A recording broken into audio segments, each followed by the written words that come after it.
Salute. Salute. It's your boy, Gimo Kieske, back at you with another one here today to talk about the New York Knicks and the draft that just occurred last night. New York Knicks originally picking 19th and 21, as well as 32nd, and I believe two more other second round picks. The New York Knicks, after a whole bunch of trades and little machinations here and there, came out with Quinton Grimes from Houston, the 25th pick.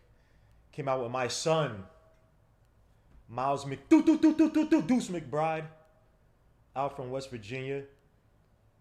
Then we also had Rokas. I'm going to butcher this name. Rokas Jokubaitis from Lithuania, who just signed a 5-year deal to play with Barcelona, or as they say overseas, Barcelona. Or Barcelona, since they don't want to pronounce the damn C's. And then last but not least, coming out with Jericho Sims from Texas. The New York Knicks, to some people's surprise, even though I don't think that we were going to get any of the top dogs, traded back, traded some of their picks out to, I believe we traded out to Charlotte, we traded out 19 to Charlotte for a future first, where Charlotte chose Kai Jones, their center, or a guy they need size in the front court, a guy that they want, or at least a talent they want, feels a need for them. Then at the 25th pick, we traded the 25th pick. We traded the 21st pick to the Clippers for their 25th and a 2024 second rounder. And they proceeded to draft Keon Jones from Tennessee. Keon Johnson, excuse me. I don't know how to say Keon Jones. From Tennessee. Interesting draft because we couldn't trade up. According to some reports, the guy that we really wanted at 19 was Trey Mann. But I'm just kind of befuddled that we couldn't trade up at least 3 more spots. If that was truly our guy, so I'm not even sure how how true that rumor is. Right now, the Knicks roster is gonna be comprised of Julius Randle, R.J. Barrett, Kevin Knox, Frank. Only if we provide him a qualifying offer. If not, he's as good as gone. Norvel Pell, Luca Badoza, Mitchell Robinson, Theo Pinson, I think, and then obviously our draft picks in Quinton Grimes, Miles McBride, my son, Deuce McBride, and obviously Jericho Sims and Jokas Rokubaitis. And first and foremost, salute to MBK for a great event that occurred outside of something that might be happening with some of my credit card. But salute to Sim of MBK, man. It was an excellent event yesterday. Salute to Queen's Court. By the way, Queen's Court is like 6 feet, 6'1". So don't think you could take her in ball easily. Don't think you could try to fight her. She will mollywop you. I was like, that can't. I said, who? Wait, who? And you could tell she played ball before. But salute to Queen's Court. Very, very gracious person. But yeah, if you want to try to take on one-on-one basketball, do that at your own peril.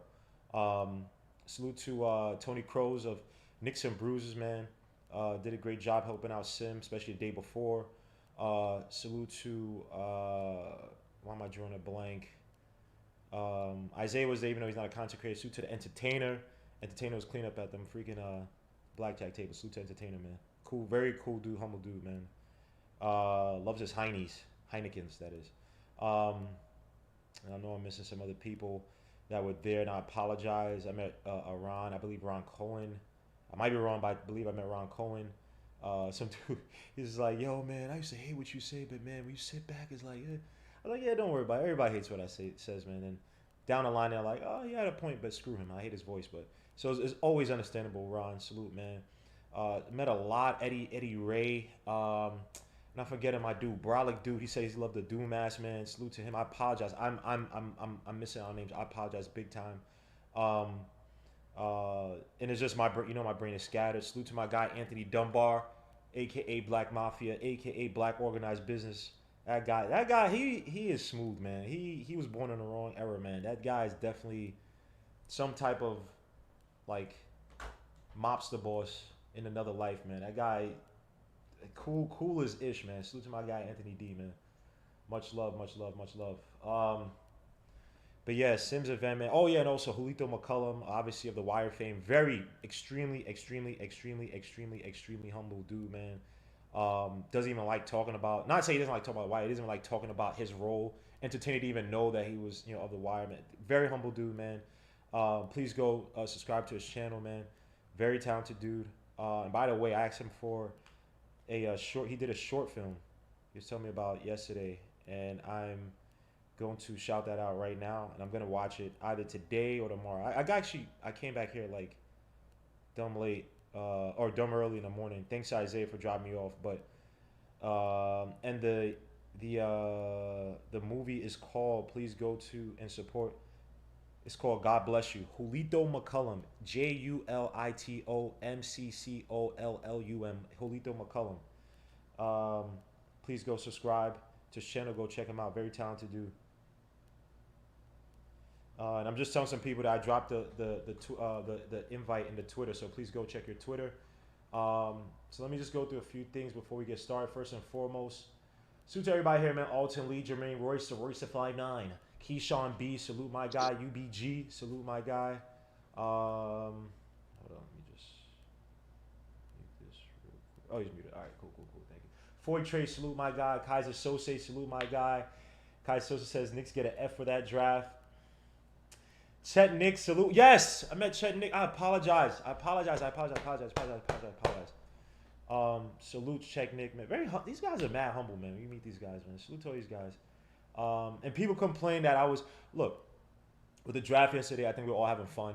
You know what I mean? When I was calling the Knicks stupid. I do think that we are stupid in some regards as front office because I really don't know what we're doing. But again, it's all love, man. It is not, and it was all three. A good portion of it was theatrics, man. We all having fun. And even my so-called the Knicks of this and Knicks of that, spark conversation. The DJ, and I apologize for the DJ's name. And I'm going to get the DJ's. Oh, I have him on Instagram. I apologize. The DJ that was there yesterday, obviously you guys couldn't hear it because they don't want no copyrights or anything, man. This guy, super talented. He played all the good stuff. And I'm going to get his name, because I can't find it now. And I suck on Instagram in terms of being adept with it. But that DJ, and I'm gonna get his name. He has a channel. Oh, he's gonna build a channel regarding Knicks and DJing and stuff like that. So I'm gonna definitely push it out. Very humble dude, very smart dude. He was at the end of the video questioning me about the front office. Very good dude, man. He was playing all the hits. Seamless, talented. He's stupid, dumb, talented, man. So salute to him. I'm gonna find his name. Kenneth Lane, salute, bro. IQJ, salute. Ron Cohen, yes. Salute my guy Ron Cohen. True Knicks fan, salute. Are we keeping McBride? Hell yes, we're keeping McBride. You crazy? Ayala Yamata. IKBM, salute my guy Geraldine McIver, salute, bro. And who else? CJ Lavarin, salute. Let me see. We're gonna talk about it. Clipso 139. Cooking with Chef Zay. Salute my guy, man. Thank you, Chef Zay, man. That's my brother, man. DJ Shuttle. Yes. Thank you. Please. DJ Shuttle. Look him up online. Look him up on Instagram, man. DJ Shuttle. Salute to DJ Shuttle, man. He did a bang job yesterday. I'm terrible with short-term memory. I would probably remember your name randomly in the next month or so. That's just how my brain works. Brahim 718, man. Salute. So let's get to this. So the Knicks. And I'm gonna go and look. I'm still gonna do videos on these guys because I have not done the full analysis on each and every one of these guys. So please bear with me as I take my time with some of these guys, man. I know people might say, "Oh, just get the videos out and stuff." Like that's not how I move. But just give me some time. You know what I'm saying, man? You know what I'm saying, man? Give me some time with it, and let me actually change one thing because I see my face here, but I want to see. Well, whatever. We have Ethan. We have supposed to have a few other people, but I'm not sure if they. You should have gotten a link. There's a delayed message. Don't worry, didn't get it. Wait, what the hell? All right, so people are not getting the invites that I sent on Twitter. Hold on. Let me just send this out one more time. Let me see. Let me see. That's not it. Hold on. Hold on. Hold on. Hold on. Hold on. Hold on. Hold on. Hold on. Hold on. Copy the invitation.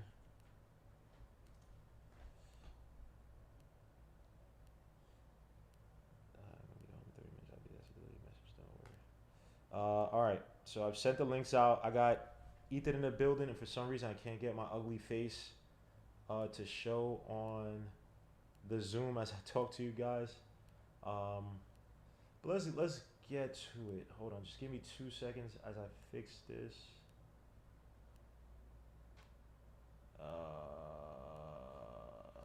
We got hold on.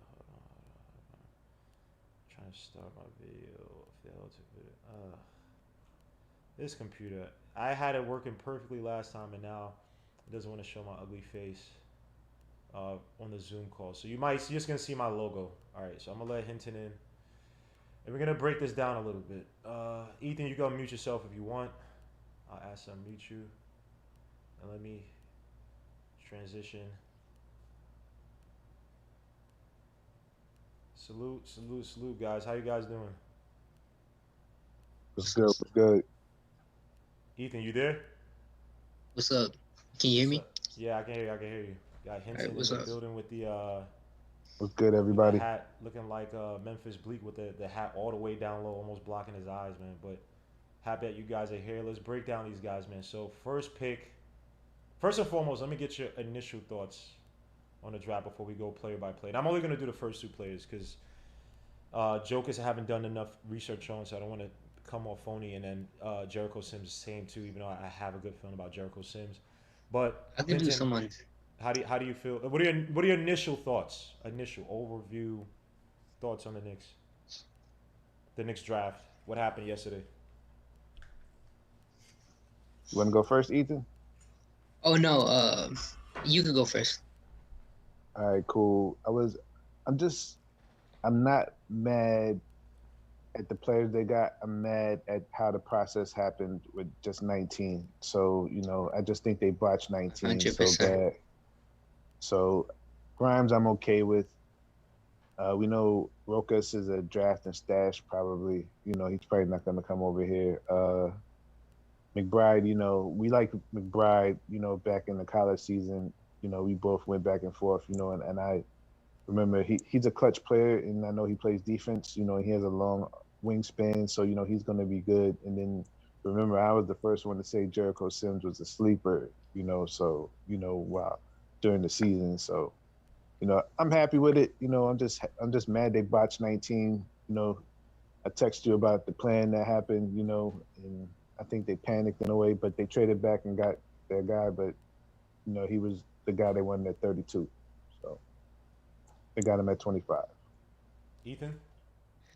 Uh, I was mad at the trade back because it's top 18 protected, I think. So that means the best case scenario for the pick will for it to be another 19th pick in a future year. So it'll probably end up being 2 second-round picks, or it'll end up being moved. I'm fine with Grimes. Like, I would have preferred somebody else, but I'm fine with him. I didn't like trading Keon to the Clippers, but it's whatever. The Rokas dude, he just signed a 5-year deal in the EuroLeague. If you want, but we'll probably have to buy him out of his contract, which is annoying as it is. He's 100% a Walt parent pick. He has his weird high dribble and transition. It works, but it's really funky. But I don't think he'll be able to do that here. And my son Miles McBride, that made the draft a All lot better day. for me. All That was day. my son. That's That's my my son. that's the only thing that That made me made the happy draft yesterday like not an because F for me. I looked at it this way, and we talked about this going back and forth yesterday. There has to be a trade in place because one, this team is so bare in terms of talent that you would have thought that, and then also, just on the surface, just from them moving back from 21 and 25, um, and then obviously the 19th pick being traded as well, they saved on surface they saved about 5.4 million in guaranteed money, Oh, right? Gmo, can we please not talk about that? Because What? No, no, no, no. I'm just Bro, no, no, I'm, hold on. No, no, it's no. But just I'm like not. I'm two and a not. I'm half not. million dollars, bro. Hold on. I'm yeah, not validating it. I'm just saying no, I that know, I know. I'm just like, yo, man, like, come on, they have a whole bunch of money. They're not. I'm not disagreeing. Okay, so you know what? You know what's crazy? When I was saying this yesterday, like, yo, are we being like, what was the I point of wasn't this? there, No, but no, no, no. I'm I not. No, hate. no, no, no, no. I'm not Yeah, even. Not even you. It was during the yeah. event, right? Like, and then people are like, oh, you're always negative. I'm like, but think about this, right? Yo, they're playing Um, like a small market team. unless there's a trade in play. Think about this. So I got pissed because I wanted Josh Christopher badly. And if you think about it, you could have had Josh Christopher, Grimes, McBride, and then Sims and Joker, who were just like, come on, that's that, Man, they whatever. could have did 100. They could have did 100 things. I think they could have got book night if they'd have kept 19 and First, 21 and did a first of deal with all, Charlotte. first of all, Hinton, do you know let's. what I think happened? I think that they did try to trade up for Booknight, but Charlotte ended up hassling them into getting 19. Man, Whoa, say it one more time. That Charlotte hassled them. Like they tried to make the call for Booknight, and like they were still on the phone, and Charlotte was like, "No, we're not giving it up." And then Charlotte managed to convince the Knicks to give them 19 or something. That could have But think happened. about this. you could have gave That them. doesn't. Hold on, this can I just. They have Kai Jones, right? The Hornets, you gave them Kai Jones for free, right? But the fact you could have had Kai Jones and used 21 and had a conversation like, look, Yes. we could give you The, somebody at 21, like you have Cam Thomas, you have Keon Johnson on the board. Who do you want? And give us Book Night, because to me, Book Night's gonna be better than Grimes anyway. And you traded yep. back in the second round, so the first round, so the first round doesn't even just the fact that it's just like yo, like I said, 19, they just screwed up 19 so bad because they lost out on Man and Murphy. Like that's what happened. That They Honestly, that panicked. honestly, Ethan, I really don't think we even try to go after book night because if a team screws me over, why would I then give them the opportunity to get their guy by moving I know. back? I Why was would just I? bringing it up. No, no, no, no. But I'm not even coming at you. I'm just saying like I don't even think the Knicks really try to get book night, man. I'm convinced but even they still, even still, I know right? that If they they didn't tried to go want Book after Night, Suggs when he fell yeah, out after yeah. 4. they no But no no. even if See, they, but we gotta stop. We got to be nah, they very wasn't careful getting up about in what's the going. top Yeah, then five. yeah, Like I know they they exactly. wasn't ain't gonna doing do it, that. but they made the call though. Man, They made the call. but Man, that that's means like a nothing. joke though. Yeah, That was thank a you. It's dream. like yeah, That's a Yeah, pipe like, are you dream, but joking? Yeah, that means that's a but pipe dream. yeah. But they made the all call. right, but let's even talk about like let's say they didn't want to even get Book Night because they want. Let's say they wanted Duarte. They still could have. They still couldn't get Duarte. You know what I'm saying? My thing Like is it's that the just Spurs. crazy. Like it doesn't. Like if And it's think just about what the Warriors want to do now. ridiculous. The Warriors are begging the Pacers right now to trade Moody for Boak Knight. Like we'd even try to move up to draft assets that teams I that mean are going to be Duarte. major. I'm sorry, Duarte. They're going to be major players this offseason. We'd even try to put a wrinkle into that to And say Hinton, you know what the the Knicks crazy thing matter was? in all this. The Spurs took Primo at 12. Was supposed to be a late first round pick. You could have traded back with the Spurs. Man, it just. But see, the Spurs were afraid because OKC had 2 picks and they were going to take Primo with one of those picks. So 19 was So 19 was a little too far for that, for their heart. They couldn't take it if they'd lost them to OKC. Well, they ended up trading what? They ended up trading 16. So they could have Yeah, but so yeah, they could have just swapped 19 and 21 for 17 for New Orleans. but they got 2 first-round picks from Houston. Yeah, that was for See, 16. yeah, that's what I'm saying. So, with 18, they still would have got Primo if you're talking about the Spurs still. But And by the got way, they trade said back. that they said to Ethan, they said C-Mac said Miles McBride ain't your son, Garuba is your son. Bro, So coach started that, not me. I don't know where that comes from, but it is what it is right now with the Knicks. I'm I very was disappointed that trolling we didn't about how get. we might pick Garuba. I was very disappointed we didn't get Josh Christopher, even a guy like Desam. I don't know. I don't want to. Let's just get to the player breakdown, man. This Like I is said, they kind just of they, depressing. they just botched the first round. Like they just botched it. They got their guy, but he was like the fourth or fifth choice There probably. has to be a trade in place in terms of getting a player, and we could talk about it a little bit later. But let's talk about Quinton Grimes from Nets had a Houston. better draft than us. Hold on. Yeah. So let's get to Quinton Grimes, baby Allen Houston, from Houston, no pun intended or whatever.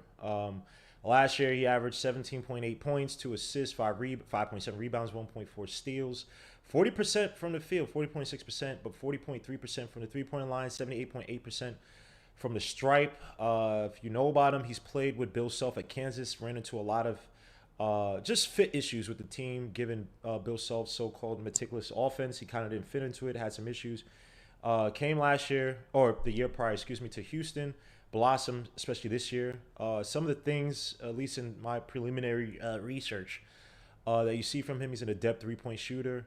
He's good at scoring on the move. He's a decent defender. I don't think he's an elite sort of defender. Sometimes he reaches a little bit too much. Very good rebounder for He's his good at position. using his hands on defense.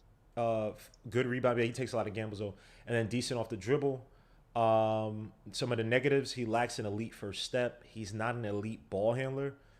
He struggles to guard quick players. Again, not an elite athlete, and he did have his struggles playing in a more intricate offense with Bill Self at Kansas. So basically, we got another Reggie Bullock, right? I was gonna say another Dotson, but you could go with Dot too. You could go with Reggie Bullock. And the thing is that everybody's calling him a wing. I'm not calling him a wing. I'm calling him a shooting guard because he's smaller than RJ. So on playing times, RJ's gonna be playing a 3. Like I kind of figured, like I've been saying, like RJ's a 3, but we'll see. Like it's all gonna come out. I don't think any of these guys right now is gonna be starters. So because what's gonna happen in free agency is gonna determine that. But I like Grimes. Like I said, it's okay. Yeah, that's the thing about it. It's like, to me, you could have had Grimes later. And for everybody that was killing me about Trey Murphy, coach, and suit to coach, he can't come. I think he's busy right now. Coach, Quinton Grimes rose up during the combine. He wasn't being talked about like that before the Go check it out. If I'm lying, I was lying. He was a second-round pick, a late second-round pick from what I saw. So. And then he had some very good performances in the combine. So that when we talk about the Trey Murphys and whatnot, I get what you're coming from, Coach. But Quinton Grimes is also the beneficiary of great combine performances and so-called the late rise. Now with Grimes, I agree with you.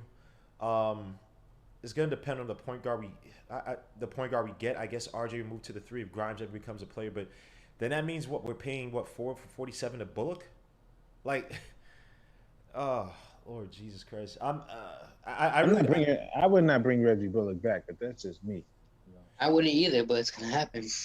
Unless you sign Oubre somehow to a 1-and-1, where he has to prove it, in 1 year, which I think might be the preferable option, because I'm not overpaying for Bullock. And I'm not going into another playoffs where I can exploit Trae Young, because I have a wing player who literally can't be physical driving to the basket or posting up the diminutive Trae Young. Can't go through that again. I may make a call to Orlando about Ross. We need a wing. We need a 6'7", 6'8" guy that's athletic, that can shoot some threes and put the ball on the floor a little bit and play some defense. Like, I'm also going to see, hopefully, I know it's crazy, but if let's say Golden State does that deal with for Bradley Beal, you know what I'm saying? So I know Andrew Wiggins is going to be probably part of that deal because of the money. So I would see if I can get my hands on him, because the Knicks do really not have a small forward on this team. Nope. So, and you need one of those. You definitely need like 2 of those guys, and we don't have one. I would call Orlando because they just picked Suggs and they have like Fultz, Hampton, and Cole. See if they're willing to give one of them up to go flyer out. So you talking about guard? We need wings. We got enough. Like, it seems like we got enough guards right now. And Markelle Fultz is probably the name that's probably going to be the most likely to move, but he doesn't really fill what we need necessarily at guard. Now, again, he's talented, and because people confuse us. He's way better than Elfrid Payton. I ain't saying that. I'm just saying he doesn't fit a guy who can't really space the floor, coming back from injury. He'd be the most talented guard in the team, though, when he comes, even with the blown out knee. That is very true. Every time we go back to talent, it's very depressing, because it's like, I don't know what this team is doing. Like, who the hell are we signing? And we're gonna get to this later, because we talked about this yesterday about tanking and stuff when I was at the event with Sim. And that I feel like there's this weird implicit push to get to reset from the Randall thing without making this big hoopla in the city. But like I told Sim, if IQ is starting, I think I said this on the show. I don't know if we were live yet, but I said if Yeah, IQ you said starting it. next year, then you know that I won't say the tank, They're trying to but push Randall out. something's going on because again, if Randall does not take that extension, take the extension, they're not paying this guy to max. But for some, I don't know if they don't have a deal in place, then it has to be the front office is stumbling as if they kind of like they're waiting for Randall to move before they actually build the team that they're gonna need anyway in the future, whether Randall's here or not. Like, you look at Houston Rockets. Did the Houston Rockets have the best draft yesterday? Think about this. They got their main man in Green. They got a crazy upside in Josh Christopher. They got a big man in Alperen Sengun to pair up with Christian Wood, and they got who am I missing? They got one more person. They got Green, Usman Garuba. Sabonis, Garuba. Garuba, thank you. Alongside Eddie House, alongside Jay Shante, I know he's older, and a John Wall who's coming back from injury. They got Porter Jr. Oh, and Kevin Porter Jr. And Christian Wood. And they have Eric Gordon. So, Eric Gordon, a contract we talked about taking on.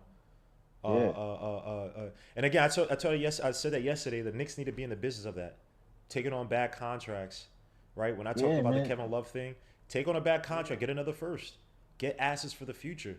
Yeah, I mean we're not an asset business when we need to be. We're bereft of assets or bad contracts you could trade off and get something back for.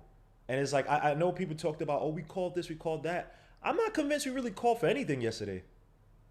I don't know. I don't think we called for anything. Because think about this. I just said this. If the Hornets screwed you over, why would I then give them a favorable deal by moving back? That doesn't make any sense. If you screw me over, put like this. When we talked about SGA, right? And y'all talk about OKC, y'all said that clubs will start to hang up on OKC, right? Mm-hmm. It's almost as if OKC went up to it'd be like the flip. Like if OKC went up to the Pistons and gave them that trash deal, and the Pistons like, are you insulting me? And then the Pistons did a deal to help out OKC with a later pick. It makes no sense. So the Knicks are not making because I don't want to make it seem like people think I'm being negative, but I look at Quinton Grimes. He's a solid player, but he ain't moving the needle at the 2. He's not right now. At least not right now. And he playing with the AAC. That's not a high level conference, man. Like that's not. He's never gonna start. We have RJ. But even if you push RJ to the 3, even if we push RJ to the 3, like you're playing RJ at the 3 when we want him to have the ball in his hands more this year. Come on. I would want RJ to have the ball in his hands more this year. Keyshawn now I'm going to be pushing him to the 3. And suits to JJP, man, he said, and John Wall stand out the starting PG. Who cares how good they draft over the Wall? No, but we were just talking about people's drafts yesterday and comparing it to ours. How many years does Wall have left? 2? I believe 2002 and a player option. Oof. Oh, he got 3. That's damn. Oof. Yeah, that's ugly. Oh man. I'm not saying I want the contract, but I'm saying like, what can they do with that guy? Because I really wouldn't let him play anymore. I'd send him home. But I know you can't do that. You can, but the NBA wouldn't be having it. So yeah, it's either 1 and 1. Yeah. It's either 1 in a player option or 2 in a player option because he signed a 5-year, not a 4. So one or the other. Yeah, I would be. Yeah, I wouldn't like John Wall. If I'm the Rockets, John Wall had definitely played his last game. Because I wouldn't even let him play with Jalen Green, just so I wouldn't, just because I wouldn't want him to have an influence on him, and but it's not. If they're in a rebuild mode, right? I would think that John Wall will be trying to, so-called, make himself look good for a possible trade to a guard. Yeah, but that's my problem. That's exactly what I'm talking about. To have an influence on him, I got it wrong. It's a 1 year, then a player option, then he's out. Okay, so he's 2 years. Yeah. But yeah, I wouldn't let him play another basketball game. I would want Jalen Green, Michael Porter, Christian Wood, Garuba, Sengun. That would be my 5, and I would work around and Tate and all those guys and I would work around that. John Wall would not play another basketball game for me. So if you're the Rockets, you don't think you try to fashion him up to dress him up? So no, because I wouldn't. No, because I wouldn't even want him to get injured. I put him on ice. Bro, he's brittle right now. He is brittle, but he did. How many games he played last year? I know he was out for a good stretch. In the beginning, right? and in the middle. When they Who went on that started? 20-game losing streak, I think he was out. Damn, he only. Well, no, no. He played. Well, yeah, he played and started in 40 games, but obviously he missed some games. He missed a lot of games. Sheesh. So yeah, John Wall is tough, man. But yeah, it's look when we talk about this stuff, guys. We can't just talk about in the vacuum of the Knicks, man. We have to talk about in with perspective everybody else. And first and foremost, thank you Ismail Reeves for the $5 super chat. He says, let's call a spade a spade. Grimes is okay, just a younger version of Dot, nothing more. We dropped the ball. A false positive narrative is being created. I don't disagree with you, but if I say it, I'm being too negative. Look, I don't even give a damn. People say I'm being too negative. Screw you. Because Bro, the thing about everybody is that be talking about Agent Leon like he did something. when the guys come on this team and they're not doing good, and when they are showing little spurts, I point out the good. When everybody want to trade Obi Toppin, I was covering how Obi Toppin was improving his picks, was hitting the three or moving better on defense. You know what I mean? I'm rooting for Quinton Grimes. Let's be honest. We did the same thing last year with Obi Toppin when he got drafted. Oh man, he's gonna do this. I'm like, no, he's not. He has a huge learning curve. And Quinton Grimes may be a fine player. Don't get me wrong. He's gonna have games where he hits 3 or 4, 5 threes. I think his first game for Kansas, I'm getting a story. No, he's like gonna be 6 threes in his extremely first game. inconsistent his first 2 years. That's how he plays. So He's gonna be extremely inconsistent. And until we get a guard, all of our wings, you're not gonna have good content. You're not gonna see how these guys could truly grow until you get an actual ball handler, because you can't trust the ball in freaking Julius Randle's hands like we did last year. Not to say he's not a good player. I'm just saying you can't. We need a competent point guard before we can even see what we truly have in Grimes. Let me get to Hadouken Sharon. He's finally coming back from his Chipotle trip. Hadouken.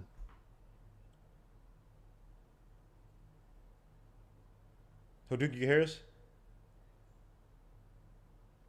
Hadouken. Yeah, I could hear you. You hear us? Hold on, Why I you just saying want I'm to. from Chipotle? This is dude on I'm only Can I joking. say something real quick? I still want. This team needs more speed and more athleticism. You know, it still does need that. Grimes is still not a superior athlete, and neither is RJ. Like, you're still gonna need some of that stuff. You know who that was? Keon Johnson. No, that was Josh Christopher. You too. We know this, but you know. I know what you're saying. I know what you're saying. this, I'm being a jerk. It's just we had him right there. Dog, he was right there. Bro, you can't be more mad than me, bro.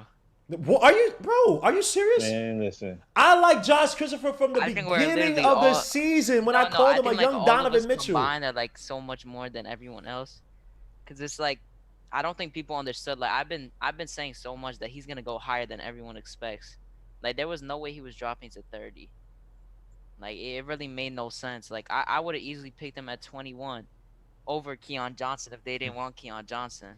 I would have easily took him at 21, and then they could still do that trade for 32 to get to 34 and 36 and get Grimes and McBride. Like that's the thing I don't understand at all. Timo, you see how they got McBride at 36? I told you he was gonna be there at 32. Yeah, we both said that. No, he was I mean gonna that's fine. But I also wanted Christopher too. That's why in all my drafts with 21, I took Christopher. It's like I saw Christopher, and literally, like I pointed out in my video, I'm not trying to shamelessly plug it, but it's like literally you fix 1 or 2 things with him. He's not a lazy player. Oh, his driving is what we needed in transition. You need that. And his athleticism. He's one of the best transition. Bro, he averaged 1.5 points per possession in transition. Think about this. He averaged averaging 1 points per possession in transition is excellent. He averaged 1.5 points in transition. And he was 68%. He averaged 70. He averaged 72% at the rim. Yeah, I'm pretty sure he was 68% in transition. When he goes to the bucket, he's trying to dunk it. But here's the thing too. He's excellent in terms of leverage. Like when he goes up, he could bounce off a play. You know what they liken him to, and that's why I put him as one of my comps, was Bradley Beal, right? Bradley Beal's not a guy like a 2-hand dunk type of Derrick Rose explosiveness. But for some reason, it's like that lateral where as he's going up, he knows how to absorb contact. Exactly. And get oh my gosh. If literally all he does is fix his shot.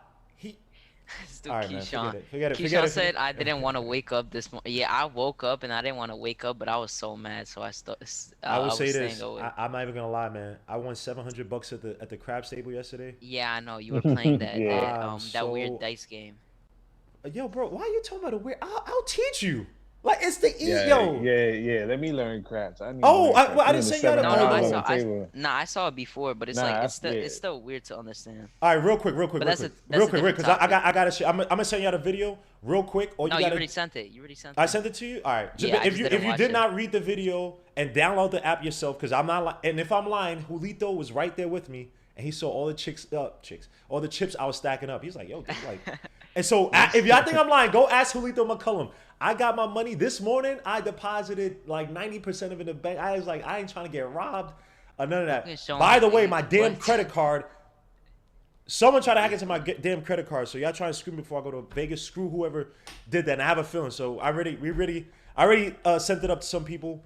They're gonna check it out, investigate my credit card's gonna check it out. So y'all can't steal my happiness from what I did on the crap tables yesterday, man. Screw you. Yo, But, Jay said Josh Christopher is the most overrated prospect by you guys. That dude can't shoot to save his life. That dude didn't even play a game yet. So I mean, whoa. Josh he has Christopher. everything. He has everything but shooting. So I guess. No. Let's dig deep into that. Literally, Bro, you shoot 80% at the line. he hold on. That's one thing, and also it's not that he can't shoot. It's the fact that he was shooting too much, so his efficiency went down, and because he gathers on his left. Teams start to hone in on that. That's why I said it's not that he was can't good shoot. at the mid-range He's a and natural free throw line. scorer. He's a natural scorer. It's just Bro, that if you have a certain tendency in college or in the NBA, teams are gonna zone in on that. If he improves literally that shot, bro, give me this. You tell me the guys who can stay in front of Josh Christopher off the crossover when he wants to get to the elbow to foul line. Bro, I'm telling you right now, What are you just look at talking this. about, Since Kevin Porter Jr. said he wanted to play point guard, if they ship John Wall, they're gonna start KPJ, Jalen Green, Josh Christopher. Then they're gonna have Sengun or Garuba and Christian Wood. Like, bro, every single person is watching their games, and that young core is like crazy to me, bro. Like that has so much potential.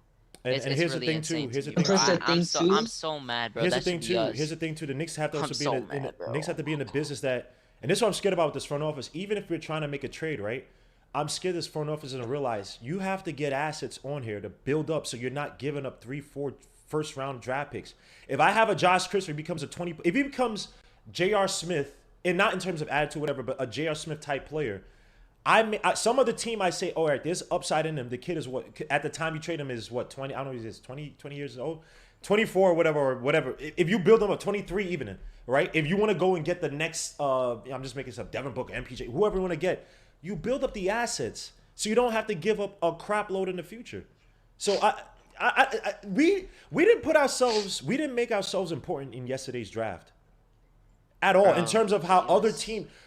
If you have the Warriors on the phone with the Pacers for Duarte, you telling me that we couldn't involve ourselves in trying. If the Hornets wanted to think about this, if the Hornets wanted to have Kai Jones and that stuff, why couldn't we just draft Kai Jones and say, hey, give us Terry Rozier? At the very least, give us Terry Rozier. We trade from. Give us you don't have, what was he 18.5 I think Terry Rozier. So you have to make the contracts first, whatever. Or if that's the case, I mean, obviously draft the Boak, then they're probably not going to move on from him. But we didn't try to insert ourselves we did favors for teams, and it's like, when is that going to pay? How does moving back for what is it, a 2025 protected for? Is it 2025, 2024 protected? Wait, what are you talking about? No, it's next year's, and then if it doesn't happen next year, then the next year top 16. It keeps progressing. It progresses and it moves. It progresses and it moves up. But the only thing that's kind of cool, I say it's kind of cool to have it, is because you actually control their draft for like the next 5 years in a way. So 2027. Not really though, because I feel like the Hornets are. You control it depending on where they finish. So you understand. So if they finish below that number, the Knicks control it, meaning that we could be like, oh, we're taking it this year, or we're not taking it this year. Wait, so how does it work? So if it falls in between 1 through 18, that's theirs though, right? Yeah, that's theirs. But if it falls outside of that, the Knicks control their draft. So we could be like, oh, if it's a deep draft again, pause. But if it's that type, we could be like, hey, we're keeping it this year. Yeah, but if it falls below 18, they're probably like, okay, well, we're winning anyway. Yeah, they'll be fine with it. Then that's the problem. Like, that's the problem. You could have got more, or you could have got a better deal. Terrible, and that's the reason the why. Hornets need the and that's the reason why with that 19. Pick? Yeah, I didn't know that. Yeah, I didn't know that's how why. it works. But that's what I'm saying. So but the Knicks just screwed up 19 so bad. It is what it is. It's so depressing, bro. That 19 pick, like, it's so pointless. Like, I would have taken Keon Johnson or Kai Jones. Like, I wouldn't have cared if they just got him there. And Yeah, it's you could have just got another good sick, player. bro. You could have got another good player at 19 and just still took Bro, Grimes at 21. could have, like, nobody expected Keon Johnson to fall that low. Like, I mean, it was a possibility, but I it was did. like Remember, I've been Nah, saying it. I wasn't on the Hinton thing like that. I still think he was gonna be at the overrated, end I but thought he was gonna drop. he was not worth. He should have fallen. He was. No, but Yeah, it's like that's it.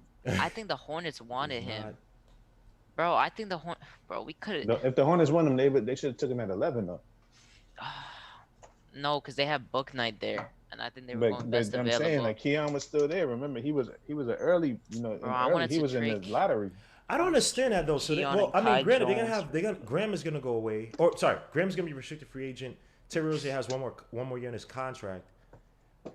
I wish the Knicks should have gotten a lot more color as to who they prefer to move on from, and then attack, because it's like they have to give up one of those guys. It's gonna be somebody, or they're not gonna probably not gonna get a tender offer to Graham. That's probably the most likely. But then Rozier's a free agent next year. He's gonna command money, and I'm not sure they're paying Rozier that money. So then you have Bouknight as your fallback option, and the Knicks did nothing to try to acquire. I mean, not Graham per se, but Rozier. And that's the thing. You could Or aggressive with Bouknight. You could have took Rozier and got some. You could use Rozier as a flip. Bro, that trade made me happy for no reason, because I was like, oh, is there a possibility during the we season- just traded for Book Night? During the season, you could have used him as a flip for picks. Like you could have. There's 100 ways this could have went, man. Like Or By you the could way- have used by the him to way- match salary. By the way, good fortunes to Bouknight, man. That's one of the most saddest guys I've ever seen. Bro, he the literally, draft, like, man. I just rewatched it today. I sent it to you guys. Like, he looks so depressed getting picked by them. That the only guy I've seen worse than us in NFL was Eli Manning when he got drafted by the Chargers. Before Yeah, Bro, that- like, Eli there Manning was cried, literally bro. no emotion on Book Knight's face for like one whole minute. by Like, the way, his mom didn't even look that happy. Like, that's. By the way, just to give some color on Quinton Grimes, according to Jerry Cohen, I'm pretty sure you guys from Synergy. Quinton Grimes was 84th percentile in overall offense, 92nd percentile in transition, 86th percentile pick and roll ball handler, 70th percentile in isolation, 72nd in off screens, and 81st percentile on handoffs. So take that for what you will. I still don't think it means much for right now. and we got a younger Dot. yeah, That's all. Yeah. So that's all we got. We got a younger Dot. Let's move on to my son Miles McBride, aka Deuce McBride. Kate My Cunningham son, stopper. bro, come on. Kate stopper. Ah, Oh, that's funny. Oh, I just realized we're gonna watch them go against each other the first game. Oh, that's gonna be Gmo, fun. my I'm son. gonna miss learn. him. Oh yeah, you're actually tight, Guillermo. That McBride's going against Kate the first game. That's tough. Yeah, because the NBA sucks at freaking releasing the damn schedule on time. So you can Wait, hold on. actually He's set playing proper- Cato. I thought they were playing the Raptors first. They're playing the Pistons. Wait, first? is it the Raptors? If it's Raptors, that's better for Guillermo. But I still want to see Scotty Burns, who I. But I think you'd rather see God. McBride against Cade. Oh no! I'm saying that if it's I still want to see the Raptors versus the Knicks just to see your boy. Yeah, that's Scotty a week Barnes, away but, too. That's crazy. Miles McBride, my son from West Virginia, shut down everybody's favorite point guard can shoot. He shut down Trey Man. Go watch that first game or that game first half. He shut down Shut him Trey down. Man, and he gave Davion Mitchell fits. But I'll say this. Davion still had 20 that game. I think he was 7 for 14. But he which is made good. him uncomfortable if you watch the tape. So if he, I watched the tape. He had one move, but he actually struggled against Davion because he went, and it's not. He just didn't play against Davion. His offense was just against Davion's defense. But he did have one play. He was 5 for 14, I believe, that game.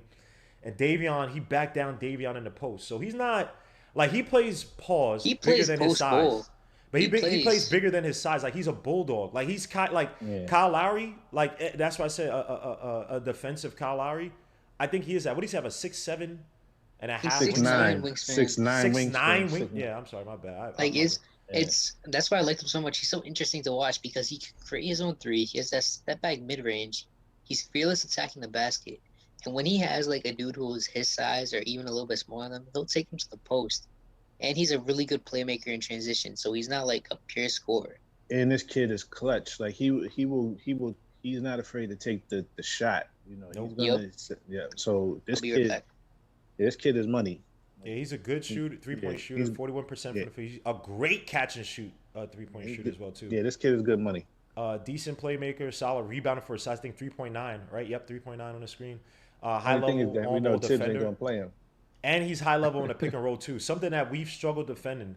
Okay, let me say, it was relatively. I'm not saying that we again because our defense was really good last year, but obviously we got exploited in the playoffs by Trae Young. Posting up Trae Young.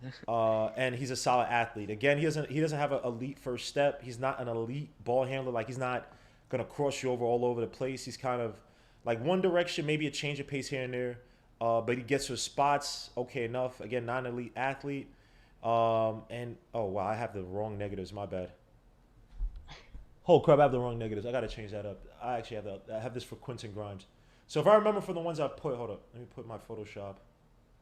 And sorry guys, I literally woke up at like 5 p.m. today because I actually came back early at like 6. So let me just change this. So sorry, it can be an inconsistent shooter, lacks size at 6'1" and a half, 6'2", more of a combo guard than a PG. Not great in ISO, good but not great first step. Jack of all trades, master of none. Excuse me. And I'm gonna put this in the screen so I could change it up. But initial thoughts on Miles McBride. How do you think he fits in the offense? I think Hinton said he doesn't think he's gonna play much this season. I think he might beat out Vildoza for significant playing time. I think he'll be our backup.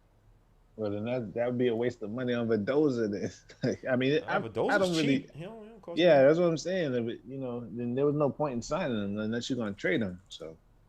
And Vildoza was struggling a little bit in the Olympics. I believe his first. Yeah, I game was haven't kinda watched any trashy. really of the Olympic games, so I don't really know. I swear I seen him go 3 for 8 like at least 3 times. Yeah, he always goes 3 for 8 in the. It's weird. And they're all threes. Yeah, he doesn't. Remember, he tried to take that shot on Bam Adebayo in the mid range. Like he tried to do some.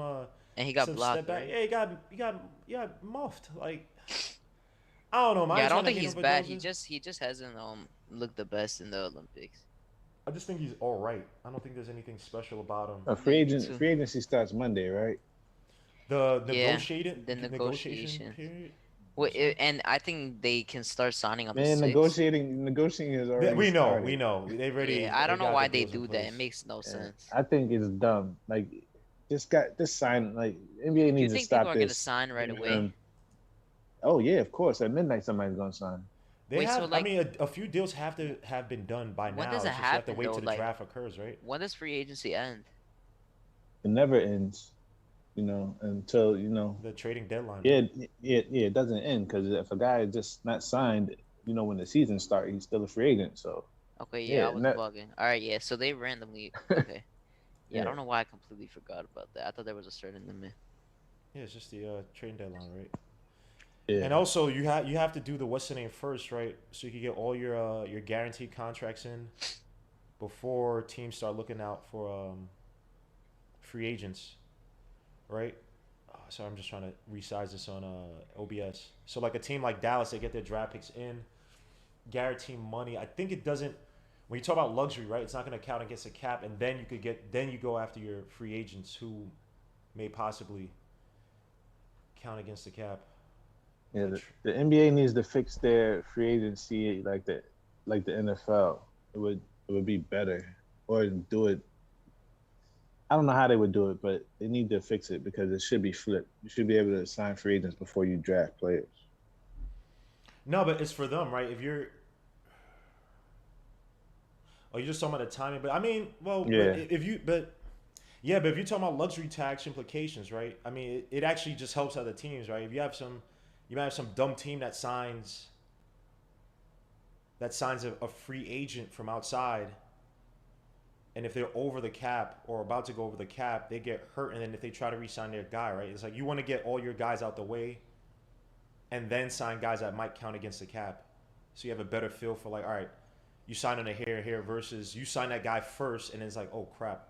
But see, the thing is that the rookies are already slotted, so the money doesn't make any, so. Right. So yeah. So. Right, but if you sign a guy, so that money on your cap is like locked, like so you have this amount of picks, and it's like boom. Well, I mean, trades could change it, but in the big picture things, you already when it comes to the cap, that money is already slotted for those players. So the money doesn't really change. So it Also, but really hold on. should just Also, flip. second round is second round's not going to cost much, right? And it's Yeah, they're not unguaranteed going to cost typically. much. They get they're lucky in a way because they get to create their own deals. You know, the first round picks are the ones that are really slotted. But And does that free agency that also counts for guys that you're on your own team, right? Guys that you want to re-sign. So you have to wait. To the, you understand what I'm saying? Like guys that you want to re-sign on your team. Right, yeah, you have to wait to the free agency. that's anyway. the cap hold, right? That's what's called. That's the cap hold, right? I believe so, but how does it work for like say when they have the cap holds for guys like Frank and Knox? But I know before we sign them, That right? counts towards your cap. It doesn't count towards your cap until you decide. Until they're not extended or offer, right? Yeah. Right. So wait, hold. But so doesn't Frank have like a Does he have a crazy cap hold? Hold on, let me go to cleaning the gap. Yeah, it's like $8 million, isn't it? Yeah, it's 8. It's 8. It's 8. His qualifying offer, I think. Yeah, it's qualifying offer. $8 million. He's not getting that. No, he's not. And then Frank's. Knox. I think Knox he's has gone, one more to be year. honest. Yeah, and then Kevin's is what, 6? Let me just check. Kevin should be a little less because he was the 9th. Yeah, that's what I'm saying. He's like 6 It's though, like because he's a year behind anyway. Yeah, 6.5. So any thoughts on Jokic? I'm not gonna lie, I didn't think Knox was gonna be on the team after last night Yeah, I thought he would got traded, but for Ross. I don't really think. He doesn't really have much value anyway. Probably have to give up like a second rounder for Ross. I mean, I would have done. Bro, that's the thing. You could have gave 34 and Knox for Ross. Yeah. Just give up a second in the future drafts. Well, It'll they give them probably- cap Bro, relief. that's like not that much. Like you give Knox that 34 that didn't mean anything, and then you could have given a 2023 second. I don't think they would have wanted Knox. But see, they wanted Yeah. Rokas, so they weren't gonna give away 34 because Rokas is CAA. It's so weird, bro. Well, let's talk about that because again, we signed. Was it Jericho? Who's Yeah, it was Clutch. clutch, which is another reason why I'm still mad at 19 because Kai is clutch.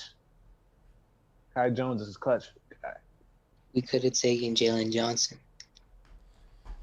Jalen No, Johnson? they were never taking Hawks. Jalen Johnson up. Yeah, he's possibly a head case. I mean, he fits what the Hawks need, but again, he has his issues. I don't think that you put that on Tom Thibodeau, especially now. Would you have him, Obi? Even though I guess Jalen will be playing more of the 3 than the 4, but still, Jalen Johnson, he's relatively raw, and I don't need a quitter on this team that young. I don't know. That's a major headache. But do you think that there's anything to that with the Knicks signing a clutch client? Because we talked about all the so-called Great Wall of China between Clutch and CAA, and yet they leaped over the line to sign a guy like Jericho Sims, who again is extremely raw. I don't think you stash him in the G League and you see what you can get from maybe at best he's a plus rebounder and rim runner. But do you think that there's anything to it that CAA is signing a clutch player? No, but in the big picture things, you can't just have a whole bunch of CAA guys on this team in the big picture things. You have to have different. There are other what's the names. You have Washington. Yeah, you I'm have glad BD they didn't draft Sports. any CA guys but the overseas guys. Because if they just drafted Cam Thomas and then that Roku dude and then they drafted another CA, I would have been mad. And weren't like the top? What was it like 4? When you guys sent the link, like 5 out of the top something picks were CAA guys. Yeah, I sent that. It was they had Jalen Green. Yeah, Garuba. Keon. It was a bunch of them. Cam Thomas, Rokas. Who else? I forgot, but it was like 10 guys though. This draft is. IKBM said he said he doesn't think that Kai Jones would have played any minutes. No, he would have played minutes. Yeah, I think so too. Minutes, especially with Mitch. Again, especially with Mitch probably out. I mean, he probably would have gotten some minutes. But Kai Jones is really. But see, Kai Jones right now, you could consider him a 3 because he's really not big enough to play the 4 or the 5. Yeah, but if you want to play a small ball lineup, just have. Well, he's not a great rebounder anyway, but Yeah, like Obi would have been center if you're gonna play small ball and put like if Randall like needs a sub and you didn't have Mitch on the floor, because of foul trouble, Obi would be the center. Well, honestly, it doesn't really matter. You could still draft him and try to package him for a deal later on. I mean, Oh talent is yeah, I talent. could. Yeah. That's what I would have did. I would have did that. I would have did that. For when they want to do this superstar trade, I would have been like, hey, I got Kai Jones and I got Keon Johnson or whoever, and you want some picks? I got some picks. Like I would have did. IKB Yeah, has if said if The Kai NBA, Jones the would be NBA, small. the NBA are full. Like the NBA are fools for young players. Because they look at them as assets. So JJ they're fools for JJ that. JJP said, I love how y'all create these trades that these teams are just supposed to take. Like y'all know what the Magic wouldn't accept in a trade for us. Nah, we're just saying that why don't we're I all see talking a that? hypothetical. We're not sitting here saying that they're gonna take this, take that. First of all, I don't think they're Yeah. gonna take Knox. Ain't about ish, but right now they do have a logjam at guard. Terrence Ross doesn't really fit their timeline, so maybe he comes a little bit cheaper. I mean, maybe they're trying. Maybe they do have an offer from the Knicks, and they're I trying to mean, get a better offer from Instead, another yeah, and team. also It could be say, that. yeah, maybe you don't even have to throw Knox in there. Maybe you just do it for the cap space. Like, yeah, and look, so we were you talking just about. want Hadouken just wants to get rid of Knox. No, I That's don't why want to he get throws rid him of in him. everything. I just wanted to get Terrence Ross because I thought that's who we were looking for, and I think that since we used 32 to get 34 and 36, that was the opportunity. But see, the thing is that Knox doesn't fit with Orlando because of all the wings and all the guards they have. What wings do they have besides did they take Wagner? Yeah, they got Yes, they Wagner did. and Isaac, but they don't really have a four, so they could just play Wagner, Isaac at the No, four now. Isaacs. now they do have a four. They have Wendell Carter, and Isaac is really a four. Yeah, so they would only have France as the three then. He's a four No, too. then they don't have any threes, so Knox would have fit. Yeah, they have. Yeah, they only have Terrence Ross, but not. But see, Knox is weird because he's not fast enough to play three, but then he's too small to play four. Yeah, it's weird. I don't know. Like I know He he was just talking about us saying that trade, but we literally came up with a trade with the Jazz to take on Derek Favors' contract, and Oh then yeah, that of was course, dope.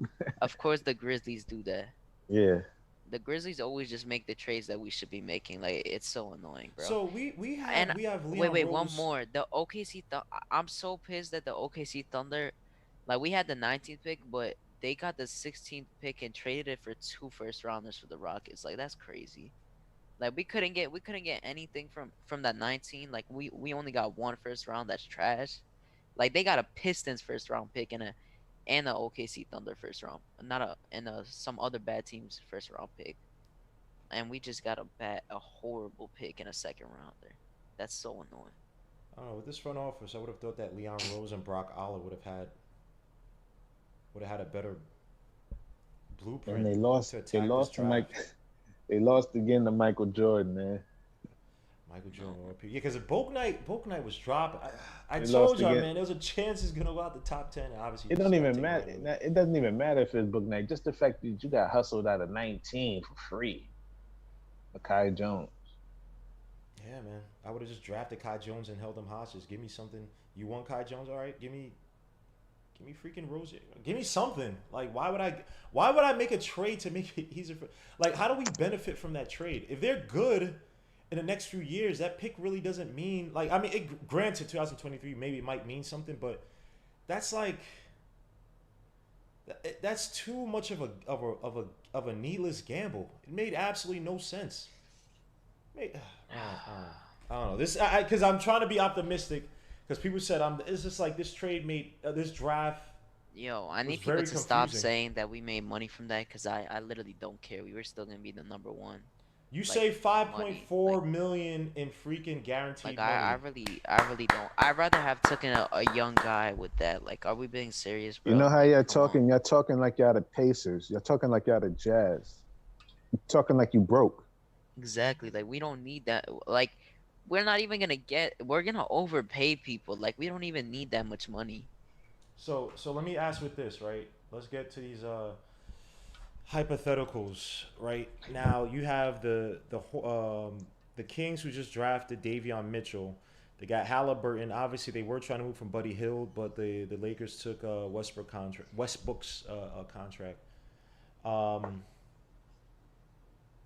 You have Bradley JG Beal. You have the Wizards who just traded off Westbrook. Bradley Beal. Now the GM said that he's not going anywhere, which is absolute garbage. Why would Bradley Beal say he's not going anywhere after he was saddled before Westbrook came with a young team anyway? I think that it's time for him to leave. I think the GM is trying to save face so he doesn't lower the trading value of Bradley Beal. Yeah, the Wizards, they should start over, man. They got a haul yesterday, even though I think they will, Hinton. Think about this. Why would I sit there and say, "Oh yeah, Bradley Beal's for sale"? I think that they may have an offer from the Knicks, and they're trying to get something better from another team. Yo, man, the Knicks deal is gonna be trash, man. Right, I wouldn't even think about that deal. I'm just saying. I'm trying to put in a sense if the Knicks are making a trade, because that's the only way you can provide sanity as to what we did yesterday. It makes absolutely no sense. We know we don't have any assets, so the only asset the Knicks really have is money and picks. Like, come on, like if you want to win, you want players, don't you? And Golden State got the players. Golden State got the players. 76ers could come in for one of these guards, but I mean, I don't know. Fox at what is it? 5 years, 150 plus. What's it? 151. Does it kicks in this year, right? Is this the first year or was last year? The first year it kicked in money. I don't have my computer, so I can't look. So it kicks in. I'm waiting for my computer to load up. It's like Dame's deal doesn't. Oh yeah. It begins the season. It begins the season. 2021, 2022, and it's 163. But I mean, is that the guy that if the Knicks, we have the space obviously, and it seems like they're drafting players to move on from him. Fox, I like Swiper, so for me, bro, I don't know how you could get Fox on this team, but we need to try our best to get him, bro. Yeah, we don't have it. And the thing is, I would say you're gonna have to. No, I'm saying you're probably gonna have to take Hield, and you're probably gonna have to take Bagley. Because it just makes no sense to draft. That was like the most. Josh Primo was the most surprising pick. But Davion Mitchell was like just made no sense. You gotta take like you got back-to-back point guards. You got to take 30 plus Buddy Hield's 20, which is another 50. Marvin Bagley's what? He's still on his rookie, right? So. But I also know that the Kings want to make the playoffs. So but see, that's what I'm saying. You take the best player on the board and use him as an asset for later. Yeah, plus the thing is, we could really... Wait, do you think they trade Davion? After they just got him? Yeah, why not? You could, like I said, that's what I'm saying. You draft the best player and use him as an asset. That's... Gregory Castillo just said Davion Mitchell and Halliburton and Ben Simmons. Oh, he thinks they trade Fox for Ben Simmons. Bagley has 11 million. You taking 70 million? Oh, sorry, you taking a 61 million in contract. You take Hield. Actually, that works. Bagley. I'll take Hield because contenders want him, and I'll be fine with him if we have him. I guess like we could trade him if anything. Man, listen, that works. That works for Philadelphia. Think about that. You take Swiper, you take Swiper and Hield for Ben Simmons. But the Kings neglected it. Like they were trying to ask for that. They were trying to ask for De'Aaron Fox, and they said that the Kings said that they're not trading Fox. But Simmons is 31 million. I mean, Simmons for Fox straight up will probably work, but who else would they give up? Tobias at 36. No, D. Jones. You take Hield. Giddy at 6 wasn't surprising for us because. No, I'm saying 76ers and Kings. Yeah, that's what I'm saying. You take Fox and Hield, and then you work around that. You know what I'm saying? But the 76ers are asking for a haul, but you can do this. They're not going to get a haul. You could do this because what's her name is a free agent after this. George Hill's a free agent at 10 million, so that's expiring contract. George Hill is on the Kings. Oh no, yeah, he's on the Sixers. Yeah, that's right. My bad. Yeah, you give him George Hill. Yeah, he's a trade piece for everybody. He's been all over the league anyway. All right, come on, man. No, destroys. Is a career, I guess. I'm just talking business. Like no, I'm only joking. You give up Maxey, Shake, Isaiah Joe, Paul Reed. Pete Prescott. He did. I guess that equals out to 20. The 20 million you need once you're taking on Buddy Hield. Yeah, the 76ers are still a problem because now they just got younger. Well, no, they're the same age, aren't they? Fox and Simmons. But aesthetically it just works because now they have their shooter that they need. They have their pick and roll guy with Embiid. They have the slasher shooter with with Harris, and then they have the other shooter to get Buddy Hield. Like it actually works. Let me ask this: And would the Heat be a threat to take on Fox? no, because They who don't would got the Heat? assets. Yeah, who the They Heat don't have giving? assets. Oh, let me see. Yeah, the Heat don't got assets Yeah, the to, Heat to don't get a have top anything. tier He player got like Jimmy that. Butler. Hold on. Jimmy Yeah, Butler. but the thing is, Nah, Bam and Jimmy Butler Bam. are off limits, and then they don't got anyone but I guess Tyler Hero who has don't they have value. some cap space? They have a lot of cap space because, Yeah, well, I mean, what's the name? Goran Dragic. If I'm reading this right, I believe this is a Goran this is he Dragic's makes a like free 20 agent. Free million. option. agent. Yeah, this He's is a a free free Yeah, option. Oh agent. no, team option. So I'm taking a team option. Yeah, so Iguodala has a they team option at 15, so that's and then another Kendrick Nunn and Duncan Robinson just became 34. restricted free agents. Yeah, so they got space. Tyler yeah, Hero's Duncan another 40 Robinson's million. coming back. I don't think they're gonna let him walk. Yeah, I feel like there's no reason for them to let him What are walk. they gonna give him 15? He ain't getting 20. I can't see him Yeah. getting 20. But see Andre Bryant, the in Heat- Miami, 15 is like 20 anywhere else except Houston. So because there's no state tax. Yeah, Andre Bryant said that the Heat have assets. That's why they were in the Harden trade. The only reason they were in the Harden trade was after Tyler Hero had that good run, so he had value like that. Yeah, and they didn't even. And the thing was, remember, they didn't want to trade Hero at the time. That Yeah, that's was why I'm that saying that. they said that wasn't true. That it No, wasn't there the was no way case. that wasn't true. No, well, go look online. No, Literally, cause multiple every reports are saying that wasn't the case. That it wasn't a hero thing. It's just that it just wasn't so called enough. But it wasn't that hero was the like they were holding on to hero and saying that Yeah, he because I wasn't. would have I asked. looked that Because I up. would have asked. Because I would have asked for Bam. Like you wasn't getting Harden without Bam. Sorry. I think we gearing up for Dame or Fox. That's what Keyshawn said. Probably gonna And get D Sexton. Jones, You're gonna end up with D, J- Sexton, man. I don't think. D Jones said that was Giddy wasn't Giddy I surprising. don't think they're waiting up for Dame. I think the other surprise guy is Spider. Nah, he's not For going when? anywhere. There's no way he's going anywhere. Hell no. By trade? Yeah. Nah. Oh, I'm gonna say Spider I'm would be gonna the say guy. I'm gonna say Spider, oh. but Yeah, that's just no. me. Like that for me No, because no, no. because he's a CAA guy, so I don't know. he's another that team CAA is, guy. they're still in the thick of things regarding the playoffs. Yeah, they are, but It's just yeah. but guess And- what? and They he- just and moved. he's on the But they he's just on, moved back. They just moved back because Russell Westbrook went to the Lakers. So what man? Get the man that Russell Westbrook trade. First of all, I'm gonna watch every Lakers game because that's gonna be an issue. He can't play on the outside. LeBron James LeBron still is thinks their he's best. 25. LeBron is their best 3-point shooter. He's not, bro. Westbrook and LeBron. That's not. LeBron is getting desperate. LeBron right now is coasting until his son gets drafted. He just needs the Lakers to stay afloat, storyline wise, like not be an abject team until his son gets Yeah, drafted. he acquired Westbrook, and he was talking to DeRozan a few weeks back too. Stop, okay, man. This. I'm gonna stay quiet. I'm gonna stay quiet. I'm gonna stay quiet. Whoa. What do you mean he's gonna say quiet? Because I'm you know staying quiet. what I'm you staying think? You quiet. think it? Whoa. You think it'll make noise in I it? don't know. No. Why I are you don't. doing this? Just talk. You They think they're made gonna a make noise report in the today West? that they're not going after DeRozan because they got Westbrook. So I'm staying quiet. I'm staying quiet. Wait, I'm gonna let what? this year. I'm gonna let this year play out. Yeah, what? Yo, just speak. What you think the Lakers gonna take it this I'm year? staying quiet. I'm staying quiet. Why is he doing this, Staying man? quiet. This And guy yeah, Henson, man. Giddy at 6 wasn't surprising to us because Coach Color Blocks like sent us something like the morning that day, and some like reliable source somehow said it. Yeah, and remember in the mock that I did, I had him still that high because the first one that we did, I had him going 7 to Golden State.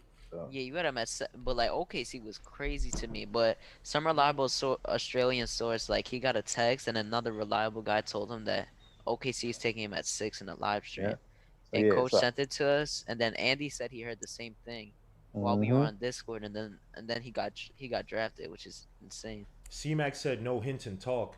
Hinton, they want to hear you I'm talk, not. man. No, I I'm mean not saying nothing. you could clearly say that you could clearly see that he thinks they're gonna make. I'm him not go saying around nothing. eyes. I'm just gonna say I don't like Giannis got his title. That's Here's what I say about that. No, I want to be conspiracy theorist. That there's a reason why Adam Silver was happy when they won, when he was jumping around and crap. It helps out the small market idea so much to have The league- Giannis win a championship. They need They're trying to create parity, which I can't blame them for.